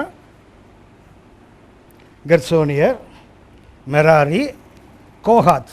இந்த 3, அதாவது லேவியின் பிள்ளைகள் 3 பேர் ஞாபகம் இருக்குதா? கெர்சோனியர், கோஹாத்தியர், மெராரியர். எங்கேயாவது கேட்ட மாதிரி கூட ஞாபகம் இல்லையா? லேவிக்கு 3 பிள்ளைங்க. இந்த 3 பிள்ளை எங்கே இருக்கணுமா? ஆசீர்வாத கூடாரத்தை சுற்றி தான் இருக்கணும். இங்கே யார் இருக்கணும்னா மோசே, ஆரோன், அவனுடைய பிள்ளைகள் மாத்திரம் இங்கே இருக்கணும். இதுக்கப்புறம் பார்த்தீங்கன்னா இது 1ஆம் அதிகாரத்தில் 3 என்னாகும். நான் என்கிட்ட ஒரு மேப் இருக்குது, நீங்கள் யாராவது பார்த்துருந்தீங்கன்னா விட்டுடலாம், இல்லைன்னா அப்புறம் தரேன். யாருக்கா தேவைன்னா ஜெராக்ஸ், அது ஒரு 3-4 காப்பி தான் என்கிட்ட இருக்குது. அது 2. அது ஏன் ஆசீர்வாத கூடாரம் கட்ட சொன்னாங்க? 1, God wants to be the center of our dwelling. அடுத்தது, God wants to be our center in our spiritual journey. நம்முடைய ஆவிக்குரிய பயணத்தில் கர்த்தர் தான் நமது மையமாக இருக்க வேண்டும். அதுதான் ஆசரிப்பு கூடாரம். அப்படின்னா 3வது என்ன, இது ஆசரிப்பு கூடாரம். இங்கே யார் உட்காந்துருக்கணும்? கோஹாத். இங்கே வந்து கெர்சோனியர், இங்கே வந்து மெராரி சுற்றி இருப்பாங்க. முன்னாடி யார் இருப்பாங்க? ஆரோன், மோசே, அவனுடைய பிள்ளைகள். அடுத்தது பார்த்தீங்கன்னா இங்கே 3 கோத்திரம், இங்கே 3 கோத்திரம், இங்கே 3 கோத்திரம், இங்கே 3 கோத்திரம். சரியா? இதை நீங்கள் என்னாகும் 2ஆம் அதிகாரத்தில் வாசிக்கலாம். இங்கே யூதா இருக்கணும், இங்கே ரூபன் இருக்கணும், இங்கே எப்ராஹிம் இருக்கணும், இங்கே தான் இருக்கணும். அவங்களோட சேர்த்து கூட 2 கோத்திரங்கள் இருக்கணும். மொத்தம் இங்கே 3 கோத்திரம், இங்கே 3, இங்கே 3, இங்கே 3. அதாவது அவன் பாளையம் இறங்கணும், எப்படி தான் இறங்கணும், இப்படித்தான் இறங்க வேண்டும். சும்மா அவன் நினச்ச இடத்துல டென்ட்லாம் அடிச்சுட்டு உட்கார முடியாது. நான் மையத்தில் எதான் இருக்கணும்? கர்த்தருடைய கூடாரம் தான் இருக்கணும். இங்கே கோஹாத் தான் இருக்கணும், இங்கே கெர்சோனியர் தான் இருக்கணும், இங்கே மெராரி தான் இருக்கணும், இங்கே ஆரோன் குடும்பம் தான் இருக்கணும், இங்கே ரூபன், யூதா அவனோட 2 கோத்திரம், இங்கே ரூபன் அவனோட 2 கோத்திரம், இங்கே எப்ராஹிம் 2 கோத்திரம், இங்கே தான் அவனோட 2 கோத்திரம். மொத்தம் இப்படி தான் பாளையம் இறங்க வேண்டும். மனம் போல் என்ன செய்ய முடியாது? தேவஜனங்கள் கண்ட இடத்துல போய் உட்கார முடியாது. தேவன் நியமித்த இடத்துல தான் இருந்தால்தான் நாம் ஆசீர்வதிக்கப்படுவோம். அப்போஸ்தலர் 17ஆம் அதிகாரம் 26ஆம் வசனம் வாசிங்க. மனுஷ ஜாதியான சகல ஜனங்களையும் அவர் ஒரே இரத்தத்தினாலே தோன்ற பண்ணி. கவனித்துக் கொள்ளுங்கள், இன்னைக்கு எத்தனை ஜாதிகள் எத்தனை இனங்களும் உலகத்தை மனுஷன் பிரிக்கலாம். ஆனால் வசனம் சொல்லுது ஒரே இரத்தத்தால் உண்டாக்கப்பட்டது தான்.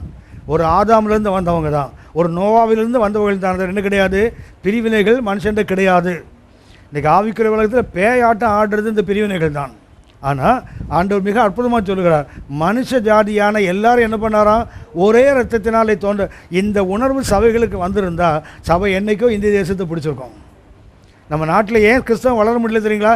இன்னும் இந்த இனப்பாகுபாடு நமக்கு சபைகளுக்குள்ளே ஏராளம் தாராளம். வருத்தம் என்ன தெரியுங்களா? ஒரு கன்வென்ஷனுக்கு ஒரு பிரசங்கியார் கூப்பிட்டா கூட நம்ம ஜாதி ஆளான்னு பார்த்து தான் கூப்பிட்றாங்க. தலை குனிஞ்சு நிற்க வேண்டிய ஒரு வருத்தம். நம்ம ஆளா, நம்ம ஊர் ஆளா, நம்ம ஜாதி ஆளா, மேலே போனால் தோலை கிழிச்சுவாங்க. அதை கர்த்தர் நல்லா செய்வார். அதை லேவியராகம் 1 அதிகாரத்துலேருந்து பார்த்தீங்கன்னா 7 விதமான பலி இருக்கும் லேவியராகமத்தில். ஒவ்வொரு பலியை செய்யும்போது முதல்ல என்ன பண்ணுவாதுங்களா? தோலை முதல்ல உரிச்சிட்றான் பாரு. முதல்ல என்ன பண்ணோம்? தோலை உரிச்சாதான் வெள்ளாடு செம்மறியாடுன்னு வித்தியாசம் தெரியாது. இல்லைன்னா நம்மளால் பார்த்துருக்கலாம், கறிக்கடையில் தோலை உரித்தாலும் வாழை சொருகி வச்சுருப்பான் பாருங்களேன். ஏன்னா அது என்ன ஆடுன்னு தோல் உரிச்சா கூட என்ன பண்ணோம்? அது வெள்ளாடா செம்மறியா கண்டிப்பாக தெரியணும். நம்ம ஆள் என்ன தான் ரட்சிக்கப்பட்டாலும் பத்மா முதலியாரை கலத்தவே மாட்டாங்க, மணி ஐயரை கலத்தவே மாட்டார். சரியா? ஹலோ, உண்மையிலேயே நம்மளாம் தலை குனிஞ்சு நிற்க வேண்டிய ஒரு விஷயம் இதெல்லாம். கர்த்தர் சொல்றாரு, ஒரே ரத்தத்தினால தோண்ட பண்ணினேன். பூமியின் மீதெங்கும் குடியிருக்க செய்து. வித்தியாசமான டிராபிக்கல் கண்டிஷன், வித்தியாச சூழலில் போனதுனால நிறங்கள் மாறி இருக்கலாம், பழக்க வழக்கங்கள் மாறி இருக்கலாம், மொழி மாறி இருக்கலாம், ஆனால் ஒரே ரத்தத்தால் தோண்டினவன் தான்.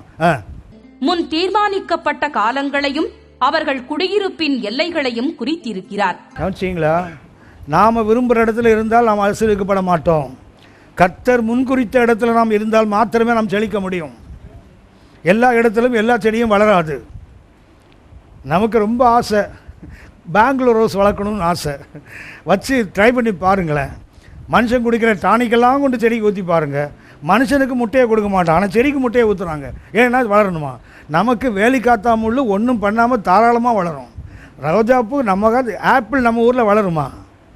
அப்படின்னா எந்த மண்ணில் எந்த செடி வளருமோ அங்கே தான் கர்த்தர் நட்டு வைத்திருக்கிறார். அதுதான் பார்க்கணுமே தவிர வித்தியாசமான இடங்களில் வைத்திருக்கிறார். தேவன் குறித்த இடத்துல இருந்தால் மாத்திரம்தான். அதனால் தேவ ஜனங்கள் என்ன செய்ய முடியாது? கண்ட இஷ்டம் போல போய் கூடாரம் போட்டு இருக்க முடியாது. இங்கே யூதா இருக்கணும்னா யூதா தான் இருக்கணும், இங்கே எப்ராஹிம் அவன் தான் இருக்கணும், இங்கே ரூபன் இங்கே தான்னா அவன் தான் இருக்கணும். இங்கே யார் தான் இருக்கணும்? இங்கே கோகாத்து, இங்கே வந்து கெர்சோன், இங்கே மெராரி, இங்கே ஆரோன் பிள்ளைகள். கர்த்தர் சொல்லுவார், இங்கே தான் வாசல் இருக்குது, வாசல் இங்கே தான் இருக்குது. இங்கே எப்ராஹிம் இருக்கான் தெரியுங்களா? இப்ராஹிம் சொன்னோம், எனக்கு அருமையான பிள்ளை அல்லவா. எப்ராஹிமன் சேஷ்ட இல்லை சேட்டபுத்திரன், சேஷ்டபுத்திரன். இந்த சேட்டபுத்திரனுக்கு ஒரு நாள் ஆசை வந்து வச்சிங்களேன், இப்படியே சுற்றிட்டு இங்கேயா வருவான் அழைத்து போகிறதுக்கு. இப்படி வந்துட்டா கர்த்தர் சொன்னார், கொன்னுடுன்னார் அவனை. அதாவது இங்கே இருக்கிறவன் இப்படி சுற்றிக்கிட்டு ஏன் போவானே? நம்ம ரயில்வே ஸ்டேஷன்லாம் பார்த்துருக்கீங்களா? எப்படியும் செவரில் ஒரு ஓட்டை போட்டு வச்சுருப்போம் பாருங்களேன். உள்ளே நுழையாமல் அது வழியாக நுழைஞ்சு உள்ளே போகிறதுக்கு அங்கே எழுப்பான், ட்ரெஸ்பஸஸ் வில் பி ப்ராசிக்யூட்டட்னு போட்டிருப்பான். அவன் கிடக்கிறான் கழுது. நமக்கு என்ன ஆச்சுது? ஒரு ஓட்டையை போடு. அதே மாதிரி சர்ச்சஸில் கூட ஓட்டை போடுறதுக்கு நம்மளால் பெரிய விஷயந்தான். எஸ்ஐக்கள் 8ஆம் அதிகாரத்தில் ஒரு சோரில் ஓட்டை போட்டு வச்சுருந்தானுங்க. நம்மளும் நமக்கு இஷ்டமானது நிறைய ஓட்டை போட்டு வச்சுருக்கோம். கவனித்துக் கொள்ளுங்கள். ட்ரெஸ்பஸ் பண்ணவே கூடாது. இது கர்த்தருடைய இடம், இது ஊழியக்காரனுடைய இடம், இது வந்து கோத்திரங்களுடைய இடம். இப்படித்தான் இறங்க வேண்டும். என்னாகமம் 23ஆம் அதிகாரம், என்னாகமம் 23ஆம் அதிகாரம் 21ஆம் வசனம் வாசிங்க. அவர் யாக்கோபிலே அக்கிரமத்தை காண்கிறதும் இல்லை, இஸ்ரவேலிலே குற்றம் பார்க்கிறதும் இல்லை. அவர்களுடைய தேவனாகிய கர்த்தர் அவர்களோட இருக்கிறார். கவனிச்சீங்களா? கர்த்தர் எங்க இருக்கிறாரு? God is the centre. இதை யார் சொல்றான் தெரியுங்களா? பீலேயாம் சொல்றான். ஆளு சபிப்பதற்கு வந்தவன் என்ன பண்ணான் தெரியுங்களா? மேலேருந்து பார்க்குறான், பார்த்துட்டு என்ன சொல்கிறான்? டே பைத்தியக்காரா, அவங்க கடவுள் அவங்களோட இருக்காரா. அடுத்தது ராஜாவின் ஆஹா என்ன இருக்குது உள்ள? ராஜாவின் வெற்றி துணி. ஜெய கம்பீரம் என்றால் சவுண்ட் ஆஃப் விக்டரி, வெற்றியின் சத்தம், வெற்றியின் முழக்கம். அப்படின்னா தேவன் இங்கே இருப்பதுக்கு தான் ஆசீர்வாதத்தை கட்ட சொன்னார். நான் உள்ளே இருப்பேன். 24ஆம் அதிகாரம் என்னாகமும் 24:5 வாசிங்க.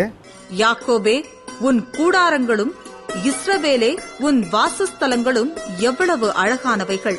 எங்கேருந்து பார்க்குறான்? மேலேருந்து பார்க்குறான். அவன் கண்கள் திறக்கப்பட்டவன் பார்க்கிறான், தாள விழும்போது தரிசனம் பெற்றவன் பார்க்கிறான். பார்த்தா யாக்கோபே உன் கூடாரம் எவ்வளோ அழகாக இருக்குடா. இஸ்ரவேலே உன் வாசஸ்தலம். ஏன் தெரியுங்களா? நடுவில் டென்ட் ஆஃப் டென்ஸ், கூடாரங்களின் கூடாரம் மையத்தில் இருக்குது. பார்த்தா என்ன பண்ணுறான்? ஏன் இது இவ்வளோ அழகாக இருக்குது தெரியுங்களா? மையம் யார்? கர்த்தர் இருக்கிறார். அப்படின்னா எப்போ தேவன் நமது வாழ்க்கையின் மையமாக இருக்கிறாரோ, எப்போது தேவனுடைய வாசஸ்தலம் வாழ்க்கையின் மையமாக இருக்கிறதோ நம்ம வாழ்க்கை எல்லாமே அழகாகத்தான் இருக்கும், எல்லாமே பரிபூர்ணமாகத்தான் இருக்கும். ஏன் தெரியுங்களா? ராஜாவின் ஜெய கம்பீரம் அங்கே இருக்குது, ராஜாவினுடைய வெற்றி துணி அங்கே இருக்கிறது. தெரியுமா? சிறுவேல டெட்டிலஸ்தாய் வெற்றி துணி, டெட்டிலஸ்தாய் தான் வெற்றி துணி. எங்கே இருக்குமா? வாசஸ்தலத்தின் நடுவில் கத்தர் ஏன் இருக்கான்னு சொன்னால், கத்தடி கூடார நடுவில் இருக்குது. பீலையாம் அங்கேருந்து பார்க்குறான், கண்கள் திறக்கப்பட்டுருப்பா, கீழே விழும்போது தரிசனம் பெற்றுட்டேன், உன் கூடாரம் எவ்வளோ அழகாக இருப்பா. வாசஸ்தலம், அந்த கூடாரத்துக்கும் வாசஸ்தலத்துக்குமே அற்புதமான அர்த்தங்கள். அப்படின்னா என்ன பண்ணுறான்? அதை பார்க்கும்போது அவனுக்கு அழகு. ஏன் அழகுன்னு சொன்னால், அது தொடர்ந்து பார்த்தீங்கன்னா ரொம்ப அற்புதமாக இருக்கும். அவன் பேசிக்கொண்டே வருவான். என்ன சொல்லுங்களா? சந்தன கத்த நாட்டின சந்தன மரம் போல் இருக்குப்பா எல்லாம், நதிகள் அப்படி ஓடுற. அப்புறம் அவனால் அதை விவரித்து சொல்ல முடியாத அளவுக்கு அவன் பாராட்டுற காரணம் என்ன தெரியுங்களா? God is the centre. அப்படின்னா கர்த்தர் ஏன் ஒரு கூடாரத்தை கட்ட சொன்னா தெரியுங்களா? நம்முடைய வாழ்க்கையின் மையமாக, நம்முடைய உறைவிடத்தின் மையமாக யார் இருக்கணும்? கர்த்தர் இருக்க விரும்புகிறார். நான்காவது பயணம். நான்காவது காரணம், why God told these people to build an tabernacle. கர்த்தர் ஏன் ஒரு ஆசரிப்பு கூடாரத்தை கட்ட சொன்னார்? ஒரு பரிசுத்தத்தை ஏன் கர்த்தர் செய்ய சொன்னார்? நான்காவதாக எண்ணாகமம் 10ஆம் அதிகாரம், நம்பர்ஸ் சாப்டர் 10 verses 11 to 36, 11 முதல் 16 வரை. இந்த எண்ணாகமம் 10ஆம் அதிகாரம் 11 முதல் 36 வரை. இதில் பார்த்தீங்கன்னு சொன்னால் அந்த இஸ்ரவேல் ஜனங்கள் பயணம் புறப்பட்டு போவாங்க. அவர்கள் எப்படி போகணும்? இஷ்டத்துக்கு போயிட முடியாது. நான் முன்னாடி இருக்கேன், நான் தான் போவேன், அப்புறம் பின்னாடி வரலாம் கிடையாது. எப்படித்தான் போக வேண்டும் என்று அதில் என்னாகும் 10, 11 முதல் 36 வரைக்கும் வாத்து பார்த்தீங்கன்னா, அதுவும் அந்த மேப் ஒன்று வச்சுருக்கேன். சரியா? போர்டில் வரைஞ்சி போடலாம், ரொம்ப நேரம் ஆகாது. அதனால் ஒரு மேப், சின்ன மேப் தான், ஒரு A4 சைஸில் தான் இருக்கும். உங்களுக்கு வேணும்னா நீங்கள் ஜெராக்ஸ் எடுத்துக்கங்க, இல்லைன்னா வழக்கம் போல் இந்த நோட்ஸ் எடுக்கிற மாதிரி நடிப்பீங்க தெரியுங்களா? அது மாதிரி என்ன பண்ணுங்க, வேணுங்கிற மாதிரி கிளம்பி போயிடலாம். அது உங்கள் கன்வீனியன்ட் தான். சரியா? ஏன்னா 4 5 தான் என்கிட்ட இருக்குது. சரி, எப்படி போகணும்னு சொன்னால், இஷ்டத்துக்கு அவங்க புறப்பட்டு போக முடியாது. அவங்க பயணம் எப்படி இருக்கணும் தெரியுங்களா? முதல்ல கர்த்தருடைய உடன்படிக்கை பற்றி தான் முன்னாடி போகணும். அதுக்கப்புறம் மோசே, ஆரோன், அடுத்தது ஆரோனின் பிள்ளைகள். அதுக்கப்புறம் பார்த்தீங்கன்னா இந்த ரூபன், இந்த இங்கே இருந்தால் பார்த்தீங்கன்னா யூதா கோத்திரம் இவன் போகணும். இவன் போன பிறகு எது போகும் தெரியுங்களா? ஆசரிப்பு கூடாரத்தினுடைய அந்த டென்ட்ஸ் மாத்திரம் போகும். அதுக்கப்புறம் இந்த ரூபன் கோத்திரம் போகணும். அதுக்கப்புறம் உள்ள இந்த பரிசுத்த பொருள் இருந்து தெரியுங்களா, அது போகணும். அதுக்கப்புறம் இந்த கோத்திரம் போகணும். இதுக்கு அப்புறம் 7வது குரூப் யார் தெரியுங்களா? அவனோட வந்து மற்ற அந்நிய ஜாதிகள் வந்தான் தெரியுங்களா, அவெல்லாம் கடைசியாக தான் வரணும். அந்த மார்ச்சிங்கை இப்படி தான் போக வேண்டும் என்று கர்த்தர் வச்சுருக்காரு. அது பார்த்தீங்கன்னா அதுக்கு மையம் யார் தெரியுங்களா? கர்த்தருடைய ஆசரிப்பு கூடாரம் தான் இருக்கும். பயணப்பட்டு போகிறான் தெரியுங்களா? நம்முடைய வாழ்க்கை பயணத்தில், நம்முடைய ஆவிக்குரிய பயணத்தில் கர்த்தருடைய வாசஸ்தலம் நமக்கு முன்னாடி செல்லுமானால், நம்முடைய மையமாக இருக்குமானால், நம்ம பயணம் எல்லாமே நன்றாகத்தான் இருக்கும். இப்போ இது இருக்குன்னு சொன்னால் அது பர்பஸ் தான். நம்ம இன்னைக்கு கவனிச்சிருப்பது என்ன? ஆசரிப்பு கூடாரத்தை கர்த்தர் ஏன் செய்ய சொன்னார்? 4 காரணங்கள். 1, முதல்ல கவனித்தோம், கர்த்தர் அங்கே இளைப்பாற விரும்புகிறார். 2வது, கர்த்தர் இழந்ததை திரும்ப உருவாக்க விரும்புகிறார். 3வதாக நமது வாழ்க்கையின் மையத்தில் கர்த்தர் இருக்க விரும்புகிறார். 4வது, நம்முடைய வாழ்க்கை பயணத்தில் கர்த்தருடைய கூடாரம் தான் மையமாக இருக்க வேண்டும். ஜெபம் பண்ணலாமா?